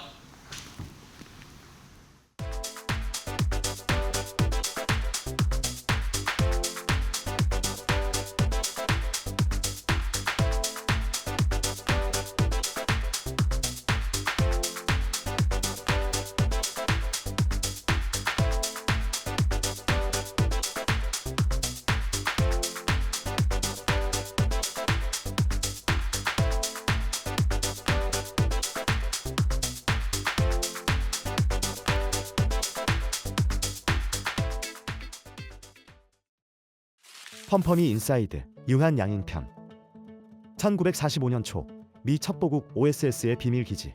그곳에는 50대의 나이에 독극물 침투와 게릴라 특수훈련을 받던 한 동양인 스파이가 있었습니다. 암호명 A조장. 실패하면 즉시 사형인 자살 특공대 작전의 최전선에 섰던 인물이죠. 그런데 전쟁이 끝난 후 밝혀진 그의 진짜 정체는 미국 정보 당국마저 경악하게 만들었습니다. 그의 정체는 다름 아닌 당대 대한민국에서 가장 성공한 제약회사의 오너이자 오늘날 몸값만 7조 원에 달하는 거두 유한 양행의 창업주 유일한 박사였는데요.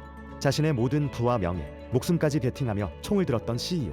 이 지독한 책임감의 뿌리는 그가 자본주의의 심장 한가운데서 겪었던 외로움과 고국의 비극에서 시작되었습니다. 1904년 불과 9살이라는 어린 나이에 홀로 미국 유학길에 올랐던 소년 유일한. 지독한 인종차별과 외로움 속에서도 그는 돈의 흐름을 완벽하게 깨우쳤습니다. 대학 시절엔 숙주나물 통조림 사업을 벌여 미국 주류사회를 뒤흔든 거부가 되었죠. 하지만 1926년, 22년 만에 돌아온 고국의 현실은 잔인했습니다. 일제의 수탈 속의 굶주린 동포들은 간단한 결핵약이나 소독약조차 없어 허망하게 목숨을 잃어가고 있었고 시장에 도는 약들은 일본 제약사들이 통일을 취하기 위해 들여온 것들 뿐이었죠. 건강한 국민만이 주권을 되찾을 수 있다. 미국에서의 탄탄대로를 뒤로하고 그는 동포들의 생존을 위해 직접 좋은 약을 만들겠다며 유한양행의 문을 열었습니다. 그렇게 시작된 유한양행의 상징 버드나무 로고에는 대중이 잘 모르는 눈물겨운 비하인드가 있습니다. 창업 초기 일제의 지독한 착취 속에서 글을 읽지 못하는 문맹의 동포들이 태반이었는데요. 약 이름을 외우지 못해 병을 고치지 못하는 사람들을 보며 유일한 박사는 길가에 버드나무 그림이 그려진 집을 찾아오라며 이 로고를 전면에 내세웠습니다. 가장 가난하고 낮은 곳에 있는 사람들의 눈높이에 맞춘 이 고집스러운 철학은 기업의 강력한 비밀 레시피가 된 것이죠. 당장의 눈앞에 돈을 쫓는 대신 오직 환자를 살릴 진짜 좋은 약을 개발하겠다는 이념 하나로 수십 년간 수천억 원의 연구비를 묵묵히 쏟아부을 수 있는 철벽의 방패가 된 것입니다. 그를 모르는 이들을 위해 버드나무를 그리고 돈 대신 신약 개발을 택했던 그 오랜 고집이 마침내 전 세계 시장을 뒤흔들고 있습니다. 거대 글로벌 제약사들이 장악한 암 치료제 시장에서 독자적인 기술력으로 전 세계의 주목을 받는 폐암 신약 웬라자를 탄생시킨 것이죠. 미래를 위한 연구 비용 때문에 잠시 숨고르기를 하던 주가는 최근 대형 공급 계약들을 연이어 터뜨리며 2026년 올해 역대급 성장을 예고하고 있습니다. 주식시장의 수많은 투자자가 이 기업을 신뢰하고 타이밍을 노리는 이유가 바로 여기에 있는 건데요. 고국의 결핍을 채우기 위해 지었던 약방과 눈물로 심었던 버드나무 한 그루가 그 누구도 흔들 수 없는 거대한 성체가 된 힘, 인류의 아픔과 결핍을 정직하게 공략해 강력한 비즈니스 무기로 만들어낸 조용한 지배자, 바로 유한양행입니다.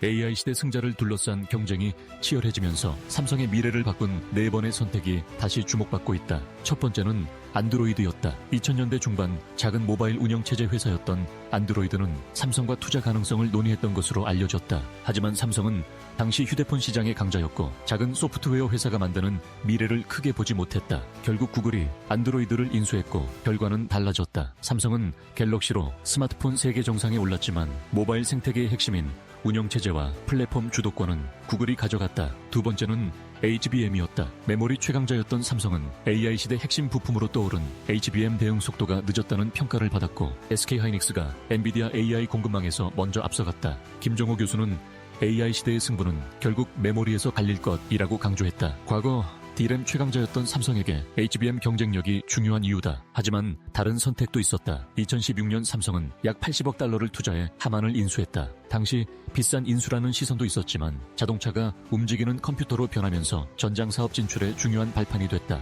네 번째는 레인보우 로보틱스다. 삼성은 휴머노이드 로봇이 스마트폰 이후 차세대 플랫폼이 될 가능성에 베팅했다. 삼성의 다음 10년을 결정할 선택으로 평가받고 있다. 결국 기업의 운명은 과거의 성공이 아니라 다음 변화 앞에서 어떤 선택을 하느냐가 결정하고 있다.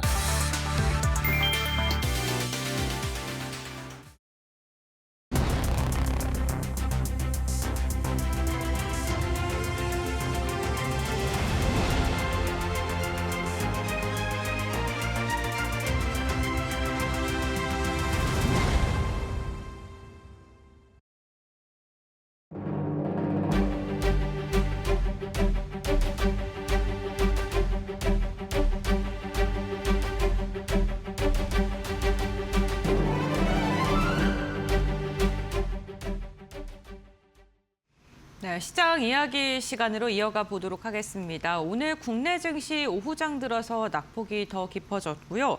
결국에는 2시 33분쯤에 서킷 브레이커 발동하면서 시장 20분간 거래가 정지됐었고 현재 거래가 재개됐는데 이 현재 구간에도 8%에 가까운 하락세를 이어가고 있는 우리 시장입니다.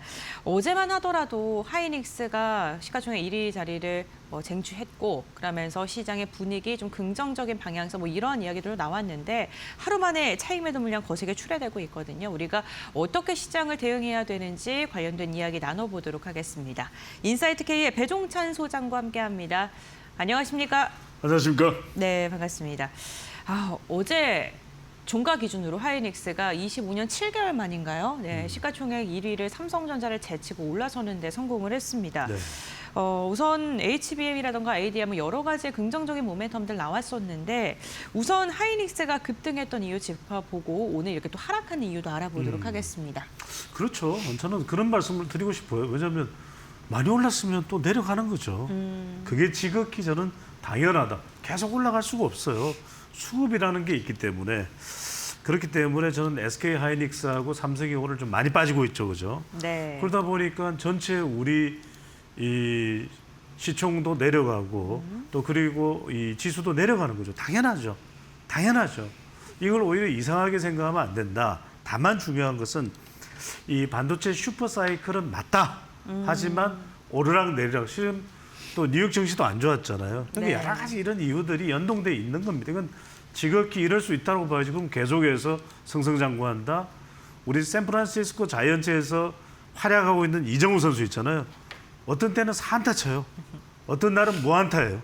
그런데도 다 차곡차곡 쌓여서 타율이 지금 3할 때 메이저리그 2위, 3위를 달리는 거잖아요. 그게 중요한 겁니다. 자, 우선 SK 하이닉스 참 대단한 일을 했습니다. 한때는 정말 100원 동전주라고 불릴 때가 있었어요. 그때가 이제 2000년대 후반이었는데 어떤 분들은 그런 생각할 거예요. 2000년대 초반이었습니다. 그때 살 걸. 다 그런 생각하죠. 근데 뭐 그건 우리가 다들 그렇게 생각합니다만 그렇게 할 수는 없는 거고 바로 어제입니다. 또 앵커께서 말씀하셨던 대로 보통주를 기준으로 해서 우선주까지 포함하면 삼성이 여전히 더 높고요. 보통주를 기준으로 했을 때 드디어 시총 1위를 딛고 올라섰습니다. 이건 여러 가지 이유가 있습니다. 일단은 이 첫 번째 이유는 그만큼 반도체 슈퍼 사이클 한 분야 한 이 제품에 같은 종류의 성격의 제품에 집중하고 있는 SK 하이닉스의 특징이 고스란히 드러났다 이렇게 볼 수 있는 것이고 또 이제 어떤 기대감이죠. 미국 증시의 주식 예탁 증서 ADR 상장에 대한 이 추진이 이루어지면서 PER, PBR 다 높아진 거예요. 네. 그러니까 그런 것들이 또 영향을 주면서 결국 심리적인 거죠. 또 실제로 이 기대치 자체가 높아지는 거죠. 그걸 통해서 일종의 이제 삼성전자보다도 더 이제 집중이 돼 있는 SK 하이닉스의 특성이 있다. 그것 때문에 치고 올라갈 수 있는 이유. 그러니까 이제 결과적으로는 이 삼전 닉스인데 결국 하이닉스가 더 탄력을 받는 이유는 바로 이제 그런 집중, 선택과 집중의 이유가 더 될 수 있다 이렇게 볼 수 있는데 뭐 오늘은 내려가요. 다분히 그런 이유가 있다라고 볼 수밖에 없고 오늘 이상하게 그래서 그런지 오전 내내 인상 쓰고 있는 분들이 많으시더라고요. 맞아요. 절대 여러분들 이런 날일수록 더 웃어야 됩니다. 더 웃고 더 여유 있게 더 당황하지 말고 내가 생각하는 그 투자의 원칙을 지켜나가는 것이 더 중요하다는 말씀을 드립니다. 네, 하이닉스, 삼성전자 지금도 주가가 회복을 해주지는 못하고 있는 모습입니다. 특히나 하이닉스가 많이 올랐기 때문에 오늘의 조정이 또 당연하다라고 수장님께서 말씀을 해주셨는데 뭐 하이닉스는 그렇다 치더라도 코스닥도 지금 7% 빠지고 있거든요. 급락세 나오면서 오르지도 않은 코스닥은 도대체 왜 빠지는지 뭐 이러한 걱정하고 계실 분들도 많으실 것 같습니다. 이 코스피, 코스닥의 지수 자체가 지금 조금 엇갈리고 있잖아요. 네. 이 부분에 대해서는 그럼 어떻게 보세요? 간단하게만 말씀 그렇죠. 부탁드릴게요. 이제 코스닥이라는 거는 어차피 파격적인 변신이 없으면 이 시장 자체의 가치 자체가 상당히 절하돼 있어요. 네. 그러니까 이거는 정말 심지어는 코스닥 시장에 가 있던 종목들도 이 기대치가 높은 종목들도 다 옮겨갔잖아요. 코스피로. 네. 그리고 이제 이른바 기술주 중심의 중소형 중심의 이 시장이 각광을 받을 수 있는 사실은 환경이 만들어져야 돼요. 네. 그렇지 못하다라는 거. 그럼 앞으로도 이 코스닥 시장에 대한 변신이 있기 전까지는 이 확연히 이 달라진 모습의 대전환 상태가 일어나기는 좀 어렵다. 이렇게 아쉽지만 상당히 안타깝지만 코스닥 시장에 대해서는 그런 평가가 당분간 걷어내기는 힘들 것으로 보입니다. 네, 알겠습니다. 그래도 뭐 코스닥 쪽에 희망을 가져보자면 오늘 외국인과 기관이 이렇게 급락장 속에서도 코스닥은 매수를 선택하고 있다는 예. 점은 참고해 보시면 좋겠습니다. SK 하이닉스 그러면요. 많이 올랐으니까 조정을 받는 게 당연하다고 하셨잖아요. 근데 정말 많이 올랐거든요. 올해만 1000%가 넘게 상승했는데 그럼 하단을 더 열어둬야 될까요? 앞으로 어떻게 보실까요? 이렇게 보시면 될 것 같아요. 왜냐하면은 지금 뭐 여러 이제 이 투자 기관별로 이 목표치에 대한 의견도 다릅니다. 근데 이런 네. 거죠. 우리가 오르락 내리락 4안타 쳤다가 무안타, 2안타 쳤다가 또 1안타, 다시 무안타, 무안타, 다시 4안타. 이게 여러분들 뭐냐면 근데 중요한 건 꾸준하게 오른쪽으로 가면서 오른쪽으로는 무조건 하고 가야 되죠. 상향을 하고 있느냐 아니면 오른쪽으로 가고 있지만 시간이 지나면 오른쪽으로 가야 되는 거니까 내려가느냐 이게 핵심인 거죠. 그러니까 중요한 것은 지금 하나투자증권에서도 SK하이닉스 목표가를 430만 원으로 제시하고 있고 또 이제 어떤 경우에는 500만 닉스를 이야기하고 있거든요. 그 이야기는 뭐냐면 그만큼 이 시장 자체가 그만큼 수익률이 좋을 수밖에 없다. 적어도 언제까지? 2027년까지, 2028년까지 바로 HBM입니다. 그리고 또 하나가 뭐냐면은 그동안에 우리가 계속해서 SK하이닉스가 지난 뭐 5년 전 이렇게 좀 휘청휘청 그러기도 했던 것은 뭐냐면 바로 계약의 문제거든요.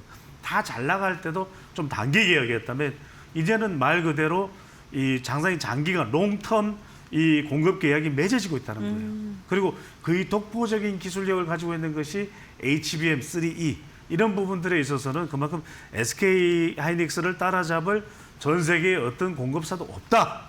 이렇게 엔비디아를 비롯해서 꾸준하게 이 장기 계약을 통해서 이른바 우리가 뭐 깐부 계약이다 또는 뭐 삼겹살 계약이다 뭐 K젠슨 계약이다 이런 이야기가 있긴 하지만 그것도 능력이죠. 꾸준히 최태원 회장이 이제 선택과 집중을 통해서 하는 것들. 그리고 또 하나가 뭐냐면 계속해서 투자 환경을 좋게 만들어 간다는 겁니다.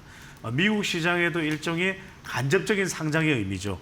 그러니까 미국 주식 예탁 증서를 통해서 어떤 미국 시장에 대해서도 재평가를 받을 수 있는 또 기회를 만들고 있다는 것. 그다음에 이제 아까도 말씀드렸습니다만 결과적으로는 우리가 여러분들 잘 아시잖아요. 많은 삼성전자의 기술자들이 HBM이 삼성 내에서 좀 이른바 폄하당하고 좀 이렇게 주목받지 못하던 상황에서 인력들이 또 SK하이닉스로 갔었어요. 네. 그 인력들이 지금 기적을 만들어내고 있는 겁니다. 이른바 지금 뭐 실적을 만들어내고 있는 것이거든요. 그러면 그 사람들의 기술력이라는 건 압도적이에요. 그래서 저는 그만큼 열어놓을 필요가 있다. 짧게 한 말씀만 드리면 그러니까 결과적으로는 우리가 500만까지 갈지 500만 원까지 갈지 뭐 450에서 또 다시 상당 기간이 주춤할지는 알 수는 없습니다. 늘 우리가 투자를 할 때 중요한 건 80%의 법칙.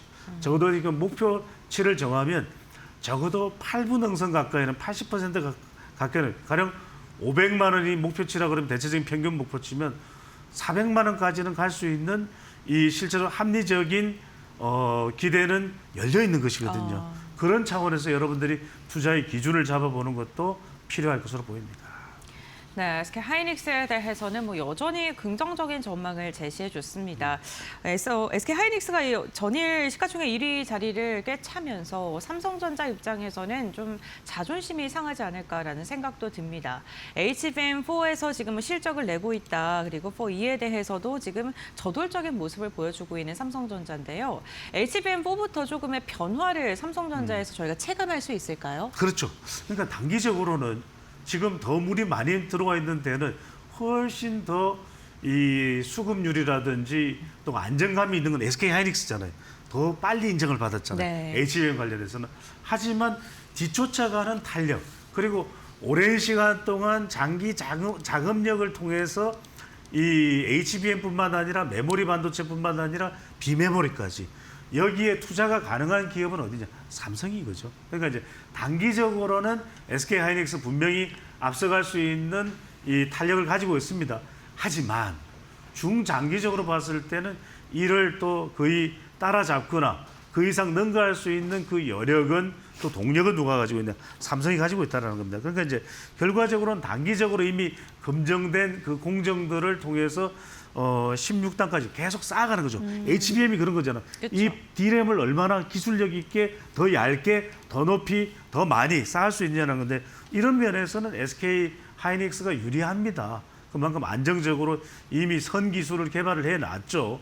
그렇지만 삼성전자의 경우에는 이른바 하이브리드 본딩 이 선행 투자한 부분이 성공할 경우는 HBM4에서는 이 HMB가 아니고 HBM입니다. HBM4에서는 오히려 네. 더 장기적인 주도권을 잡아갈 수 있는 것은 오히려 삼성일 수 있다. 그리고 삼성의 경우에는 조금 이 메모리 반도체 시장이 좀 경색되더라도 또 이 삼성이 가지고 올 수 있는 여유라는 게 휴대폰도 있죠. 그렇죠. 가전도 있죠.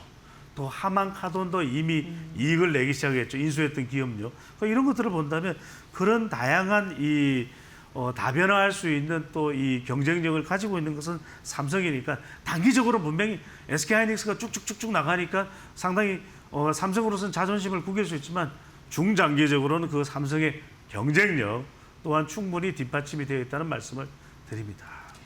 네, SK와 삼성전자 연일 수급이 쏠리면서 이 종목을 갖고 있지 않으신 분들께서는 다른 종목 어떤 거 들어가야 되냐 고민도 많이 하셨을 것 같은데 오늘도 이렇게 시장이 빠지면서 이걸 또 기회로 삼으려고 하시는 분들도 있으실 것 같습니다. 그렇다면 지금 소장님의 말씀을 좀 정리하자면 어차피 좀 중장기적으로 여유롭게 바라봤을 때는 상승할 것이니까 오늘같이 좀 흔들림이 있을 때는 접근해도 괜찮다 이렇게 봐도 좋을까요? 그렇죠. 오히려 이럴 때 본인이 가지고 있는 목표, 여러분들이 내가 운용 가능한 자금, 그다음에 내가 판단하는 내가 이 이른바 여유를 가질 수 있는 기간이 중요합니다. 네. 내 자금 자체가 1, 2년밖에 운용 못하는 건데 10년을 생각한 투자를 하기 좀 어렵잖아요.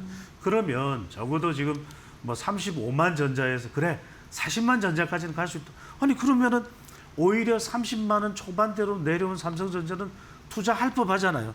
투자할 만하잖아요.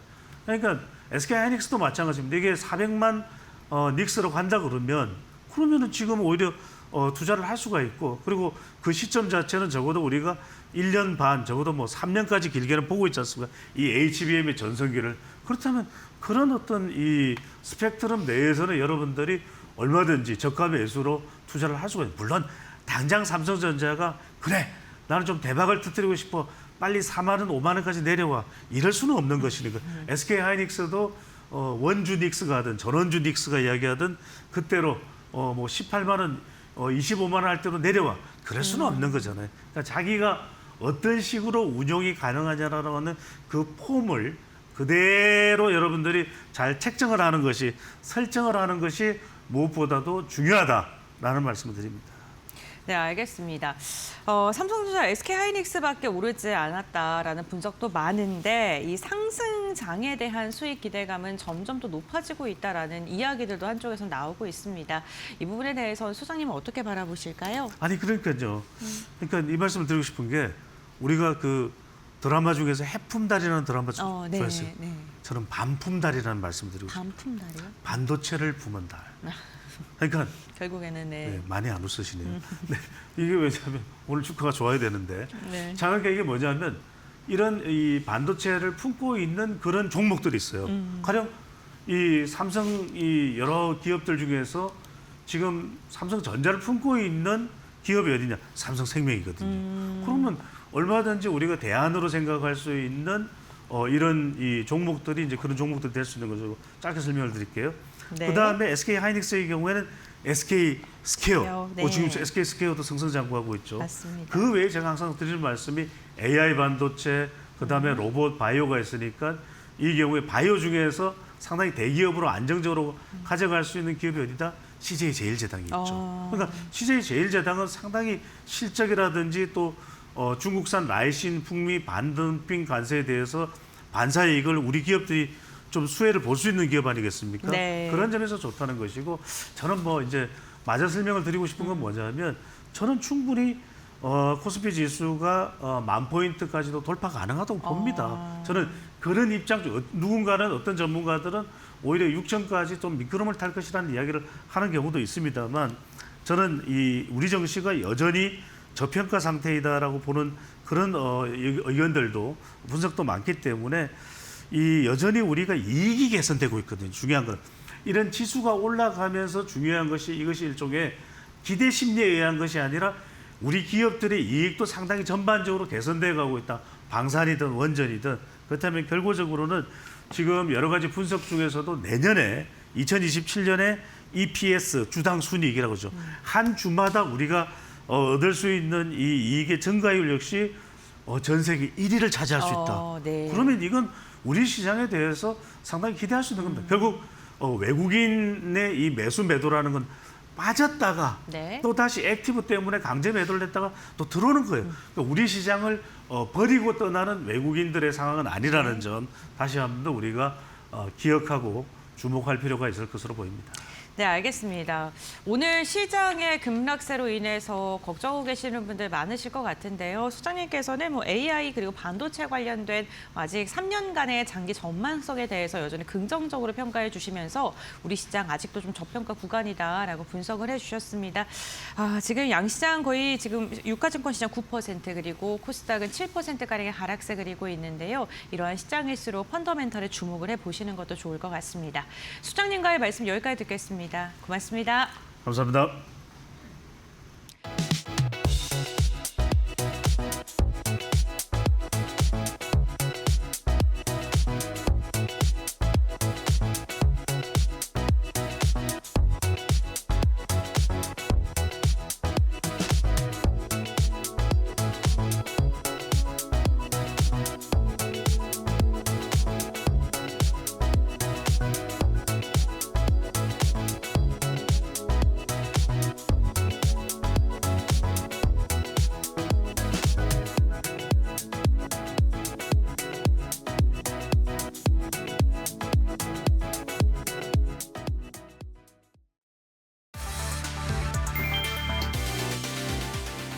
국민연금발, 매도 경고 등이 켜졌다. 국민연금으로 추정되는 연기금 자금이 나흘 동안 국내 주식 1조 3천억 원 가까이를 팔아치웠다.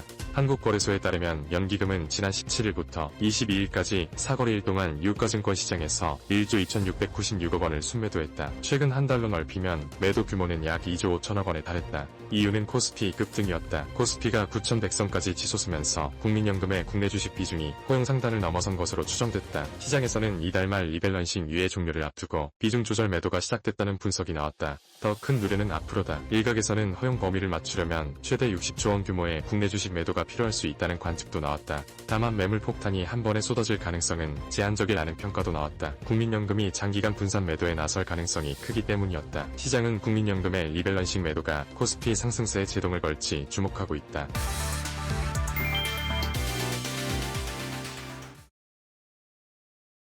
네, 동시효과 구간 들어와 있고요. 라스트 찬스로 이어가 보겠습니다. 이데일리 서동구 전문위원 모셨습니다. 어서 오세요. 네, 안녕하세요. 네, 시장이 급격한 조정에 직면했습니다. 코스피가 장중에 8% 이상 넘게 폭락하면서 이제 서킷 브레이커가 발동이 됐고요. 올해 들어서 네 번째 서킷 브레이커였다고 하네요. 오늘 분위기 어떻게 좀 읽어봐야 할까요?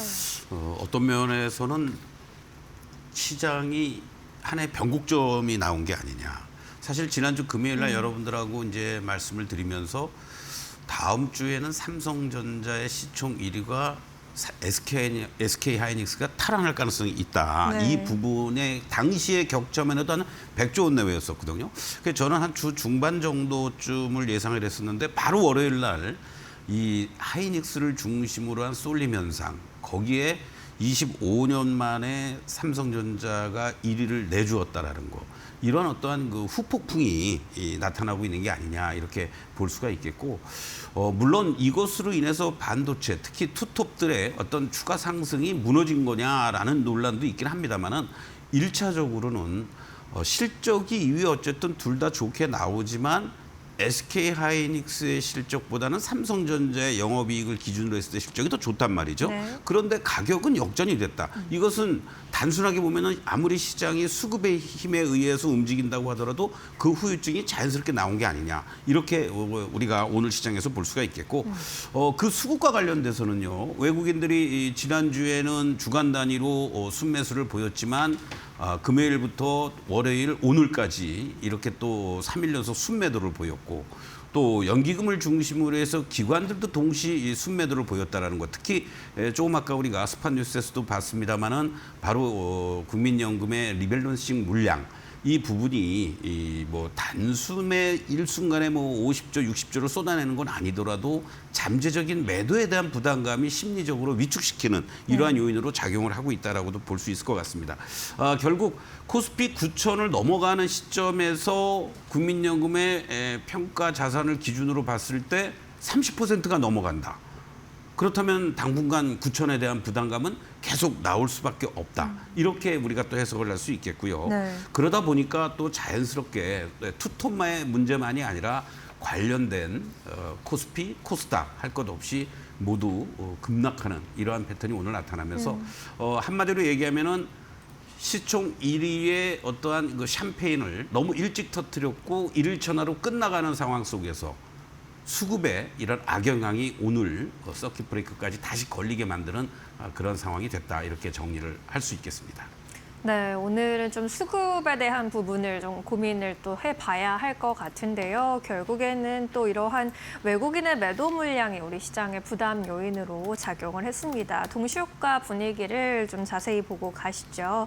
코스피의 경우에는 오늘 9%까지 낙폭을 키웠고요. 8,200선까지 내렸다가 또 현재 구간에서 8,000선까지 내려와 있습니다. 11%까지 낙폭을 그리고 있는 코스피 지수 무섭게 하락하고 있습니다. 1000포인트 이상의 급락 구간에 있습니다. 코스닥의 경우에도 7에서 8%까지 약세를 그렸고요. 오늘 900선을 결국 내주는 모습.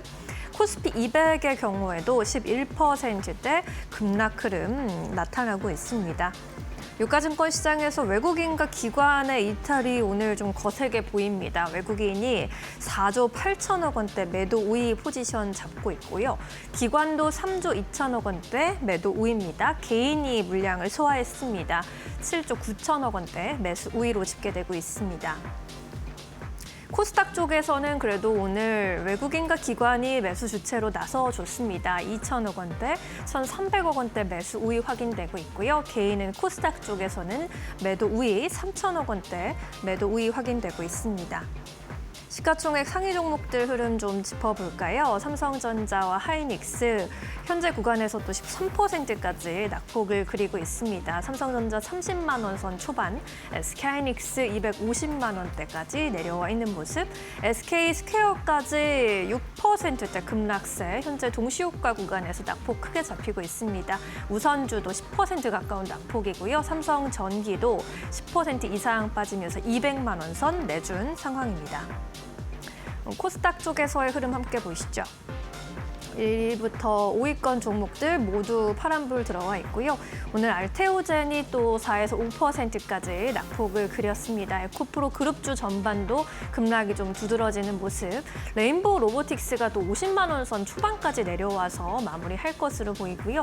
주성 엔지니어링까지 6%대 약세. 오늘은 반도체 소부장 종목들까지 일제히 조정받으면서 10% 이상까지 급락한 종목들 많이 포진되어 있는 상황입니다.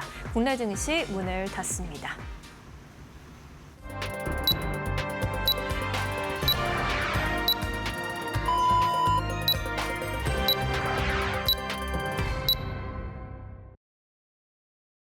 네, 화요일장 우리 시장 마무리가 됐습니다. 오늘 양대 지수는 장 후반으로 갈수록 낙폭이 더 깊어지면서 양시장 일제히 급락세를 보이는 모습이었는데요.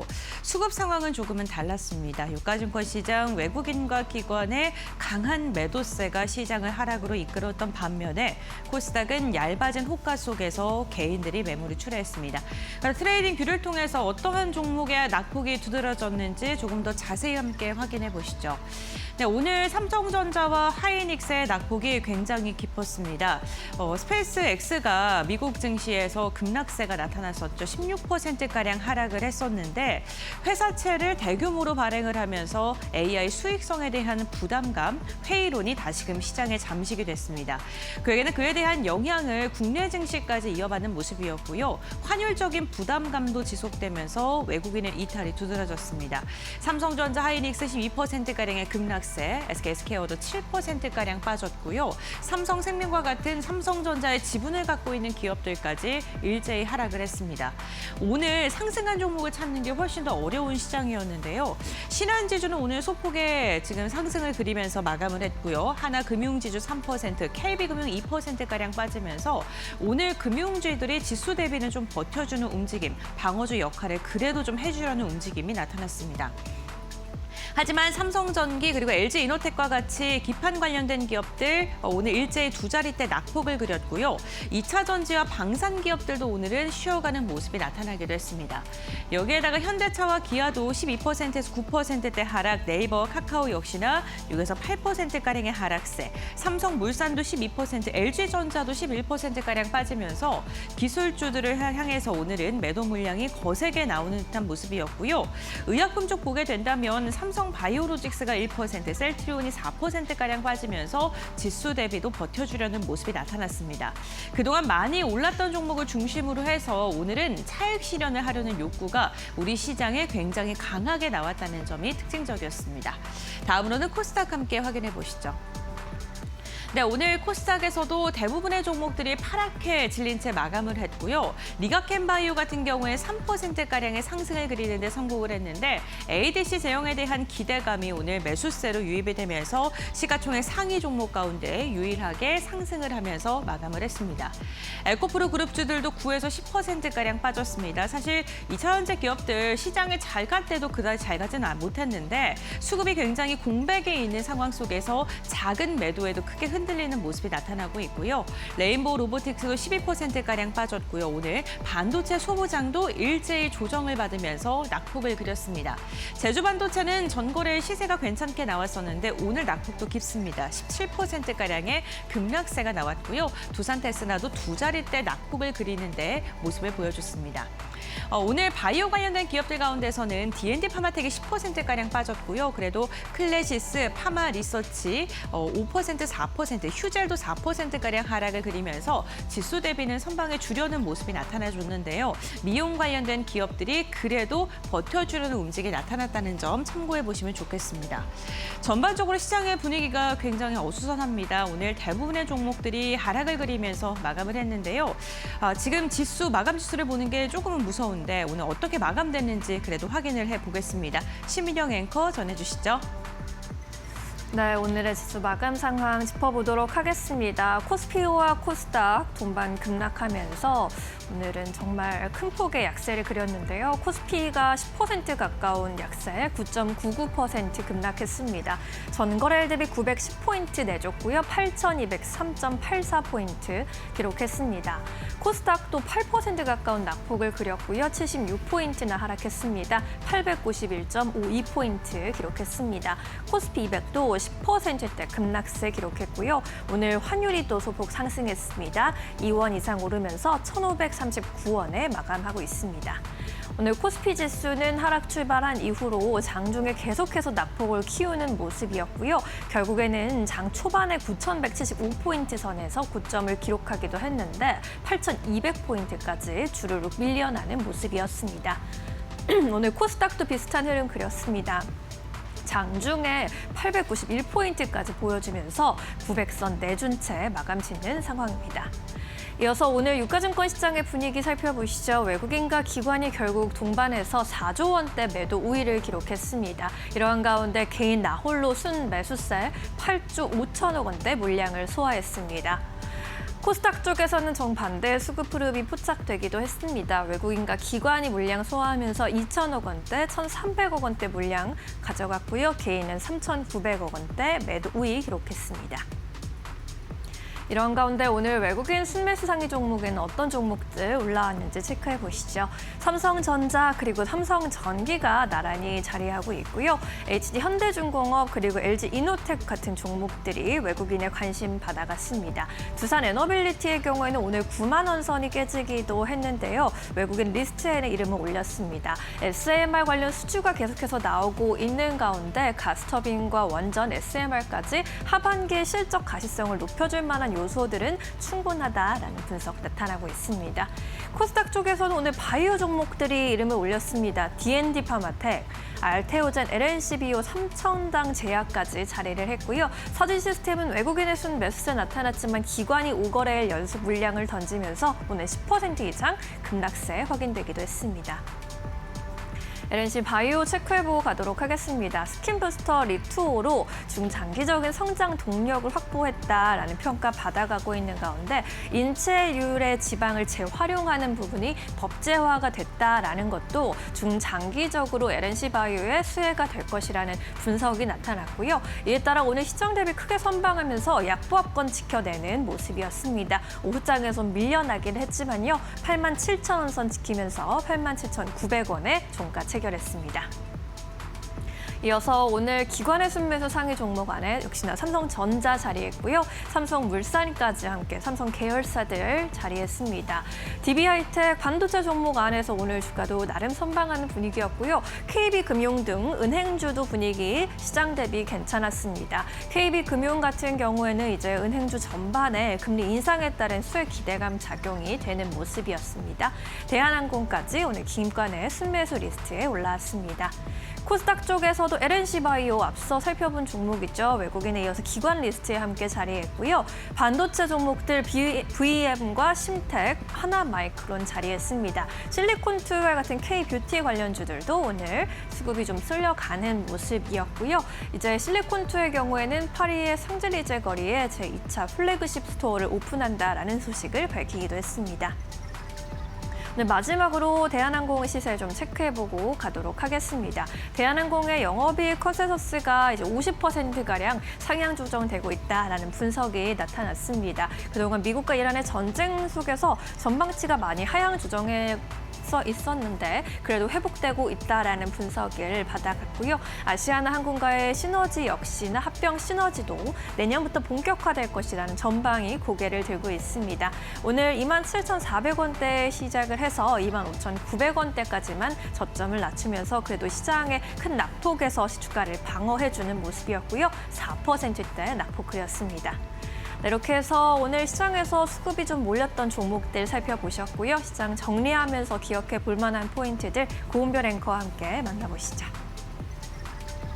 네, 파이널 포인트 3가지 알아보도록 하겠습니다. 먼저 첫 번째 포인트부터 살펴보시죠. 오늘 유가증권 시장에서 장중 서킷 브레이커가 발동이 됐습니다. 코스피가 9%가량의 폭락세를 그리면서 종가를 체결했죠. 2시 33분 구간에는 낙폭이 깊어지면서 서킷 브레이커가 발동이 됐고요. 20분간 시장의 거래가 중지되기도 했었는데 거래가 다시 재개된 후에 낙폭이 더 깊어지면서 마감했던 우리 시장이었습니다.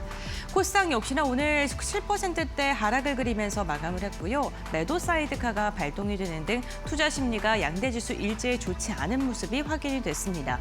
외국인과 기관이 코스피에서 동반 매도세가 나타났고요. 특히나 우리 증시 하단을 방어해주는 투자 주체 중 하나인 연기금이 한 달간 코스피를 지속적으로 매도하고 있다는 것 또한 시장에는 부담으로 작용이 됐습니다. 두 번째 포인트 함께 확인해 보겠습니다. 오늘 우리 시장이 서킷 브레이커가 발동될 정도로 흔들렸던 이유는 반도체 기업들의 차익 실현의 영향도 빼놓을 수 없을 듯합니다. AI 수익성에 대한 회의론이 부각받으면서 차익 실현에 대한 구실을 좀 시장에서 마련이 된 것으로 보이는데요. 스페이스 X가 16%가량 급락을 했는데 대규모 회사채를 발행하면서 AI 수익성에 대한 회의론이 다시금 고개를 든 것입니다. 이로 인해서 오늘 삼성전자와 하이닉스의 차익 매도 물량이 나왔고요. 특히나 연기금이 6월 말에 리밸런싱의 유예가 종료가 되는데 삼성전자, 하이닉스 수익률이 좋기 때문에 이 부분에서 좀 매도를 할 수도 있다라는 이야기들 나오고 있습니다. 비중 조절 전망 속에 오늘 삼성전자, 하이닉스 두 자릿대 낙폭을 그리면서 종가를 체결하기도 했습니다.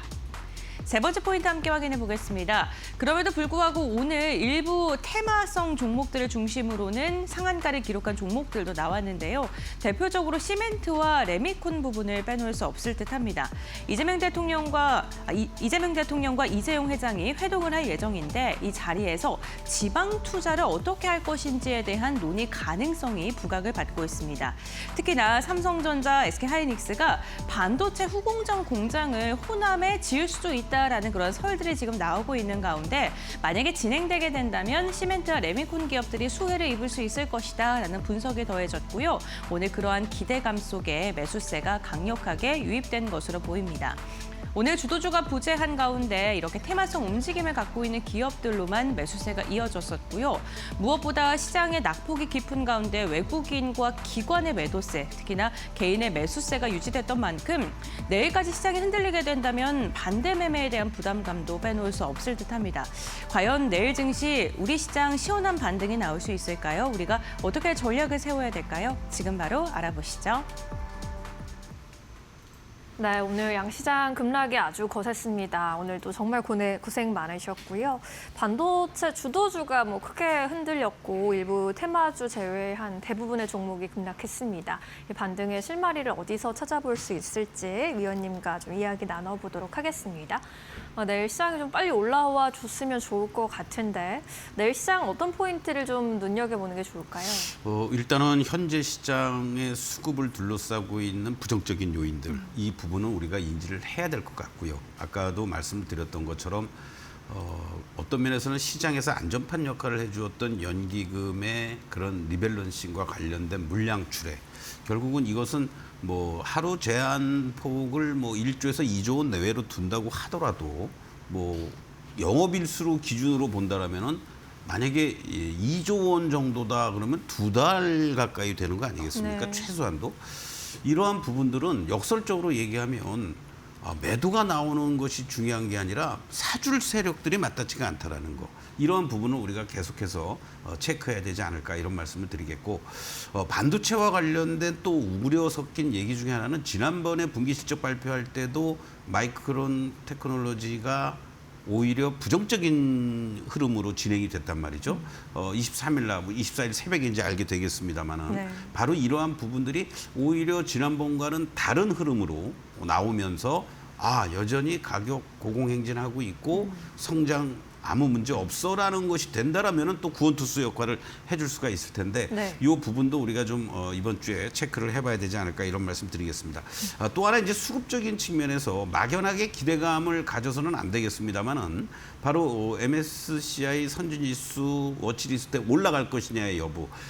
사실은 올 초만 하더라도 이 부분에 대해서 많은 준비를 했기 때문에 이번 달 초에 상당히 관찰 대상으로 편입될 가능성이 높지 않을까라고 했는데 일부에서 나오는 얘기들을 보면은 아직도 미진한 부분이 많이 있다. 그렇게 된다라고 했을 때 만약에 이렇게 관찰 대상국에 편입이 안 됐을 경우에는 또 막연한 기대감에서 수급을 또 악화시키는 요인으로 작용이 될 수 있지 않을까, 이런 부분들도 우리가 체크를 해야 되겠고, 예. 지난번에도 이제 말씀드렸던 것처럼 미국의 금리 인상에 대한 우려, 결국은 CPI, PPI도 있긴 하겠습니다만은 이번 주에 발표되는 이 PCE 물가, 바로 이 부분이 가장 중요하게 작용이 될 텐데 일부에서는 아직 의견은 팽팽한 것 같습니다.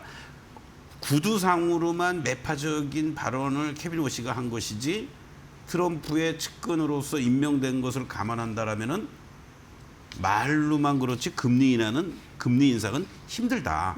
이러한 부분들이 조금 더 우리에게 확인이 된다라면 심리적으로 안정을 시킬 수 있는 요인이 되겠지만, 그렇지 않을 경우에는 여전히 시가총액 1위의 싸움 속에서 시장의 변동성은 더욱더 커질 수 있다는 것도 염두에 두시면서 급락했으니까 내가 사야 되겠다라는 것보다는 매수하긴 해야 됩니다. 네. 그러나 최소한도의 저점이 어디에서 형성이 되는지, 예를 들면 SK 하이닉스 기준으로 250만 원에 대한 지지력이 보이느냐, 아니면 그것이 이탈이 됐을 때 230만 원이냐 240만 원이냐, 삼성전자 30만 원 초반이냐 30만 원 이탈이냐, 이런 것들을 확인하시면서 여러분들이 신규 진입이라든가 추가 매수를 해야 될 그런 어떤 시간을 조금 벌어야 되는 시점에 와 있다. 이렇게 말씀을 드리겠습니다. 네, 이번에 하이닉스가 이제 어제장에서 시총 1위를 차지하게 되면서 이러한 주도권 다툼이 오히려 또 수급에 또 여러 가지 변동성이 확대될 것으로 예상하는 분석도 힘을 받고 있습니다. 마이크론의 실적에 또 귀 기울여 봐야 하는 이유이기도 하고요. 수급 측면에서 금리 인상에 대한 이야기 측면에서 어떤 이슈들이 주목을 받는지 잘 따라가 보셔야 할 것 같습니다. 자, 그렇다면 이제 종목 이야기를 좀 여쭤보고 싶은데 내일 시장에서 좀 매수 기회로 볼 수 있는 종목, 어떤 종목이 좋겠습니까? 사실 오늘 같은 날 쉽지는 않죠. 네. 그러한 측면에도 불구하고 주도 종목들이라든가 섹터에 있는 종목들이 뭐 10% 내외 급락을 하고 있었음에도 불구하고 전력 설비 쪽들의 어떠한 그 하방 경직성은 견조함을 우리가 오늘 또 확인할 수 있지 않았을까. 네. 그런 측면에서 산일전기를 좀 말씀을 드리고 싶습니다. 오늘도 뭐 400억 이상의 제품 수주와 관련된 이러한 부분들이 얘기가 나왔는데 네.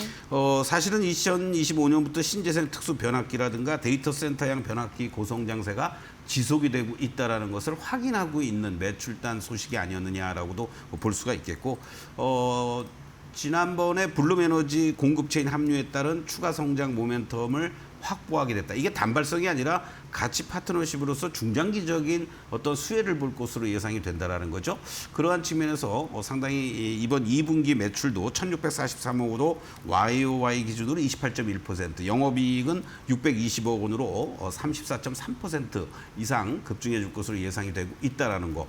또 무엇보다도 주가가 고공권에 있다라는 것이 아니라 5월 달에 34만 8,500원 고점 이후에 한 달 반 이상을 가격과 기간 조정을 잘 보여주었다라는 거. 이것이 오히려 다른 여타 관련주들도 이런 전력 변압기 전선 관련주들의 어떤 하방 경직성을 보이는 계기가 아니냐 이렇게 말씀을 드리겠습니다. 결국 현재 시점에서 보면요. 21만 원에 대한 지지력만 잘 유지가 되면은 지난번에 일순간에 급락할 때 뭐 20만 원도 이탈되긴 했었습니다만 21만 원에 대한 손절가 라인 여러분들 확인하시면서 저점 매수 전략 그리고 1차 목표가 30만 원 제시해드리겠습니다. 네, 오늘 시장 전반이 급락이 좀 두드러졌지만 전력이나 전선 쪽에 업종이 좀 방어되는 모습도 확인됐습니다. 반도체 업종에서 수급 분산 움직임이라는 분석도 많고요. 이러한 분위기 속에서 산일 전기 매수 타이밍 잡아봤고요. 목표가 30만 원까지 설정해 주셨으니까요. 잘 참고해 보시죠. 자, 이제 내일 시장 한마디 여쭤보고 싶은데 시장이 오늘 굉장히 무서웠어요. 어떤 메시지 가져가는 게 좋을까요? 코스피 시장의 조정은 제가 이런 말씀드리기 뭐하지만 더 가기 위해서라도 오늘 워낙 세니까 조금 충격이 있긴 하겠지만 뭐 자연스러운 그런 작용과 반작용의 모습이다라고 볼 수가 있겠는데 오히려 코스닥에 대해서 여러분들께 패닉셀의 동참은 자제해달라고 말씀드리고 싶습니다. 이 코스닥 지수가요. 작년 9월부터 우리 시장이 코스피의 직전 고점 3,300을 돌파하면서 이제 레이스가 시작이 됐고 코스닥도 800 초반에서부터 시작해서 850, 900을 이제 돌파하는 계기가 됐는데 이제 다 반납한 거예요.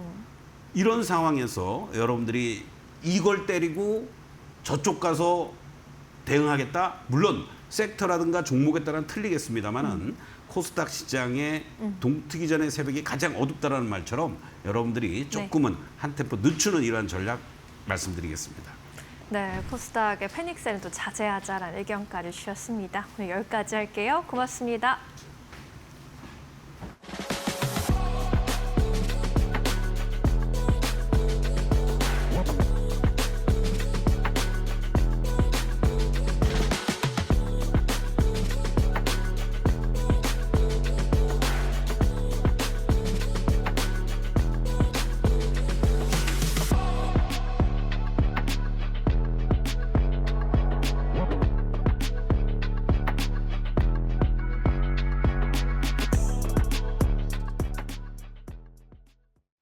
오늘 저희가 준비한 소식은 여기까지입니다. 내일도 2시에 찾아뵐게요. 함께해 주신 여러분 고맙습니다. 마감은 언제나 파이널 샷.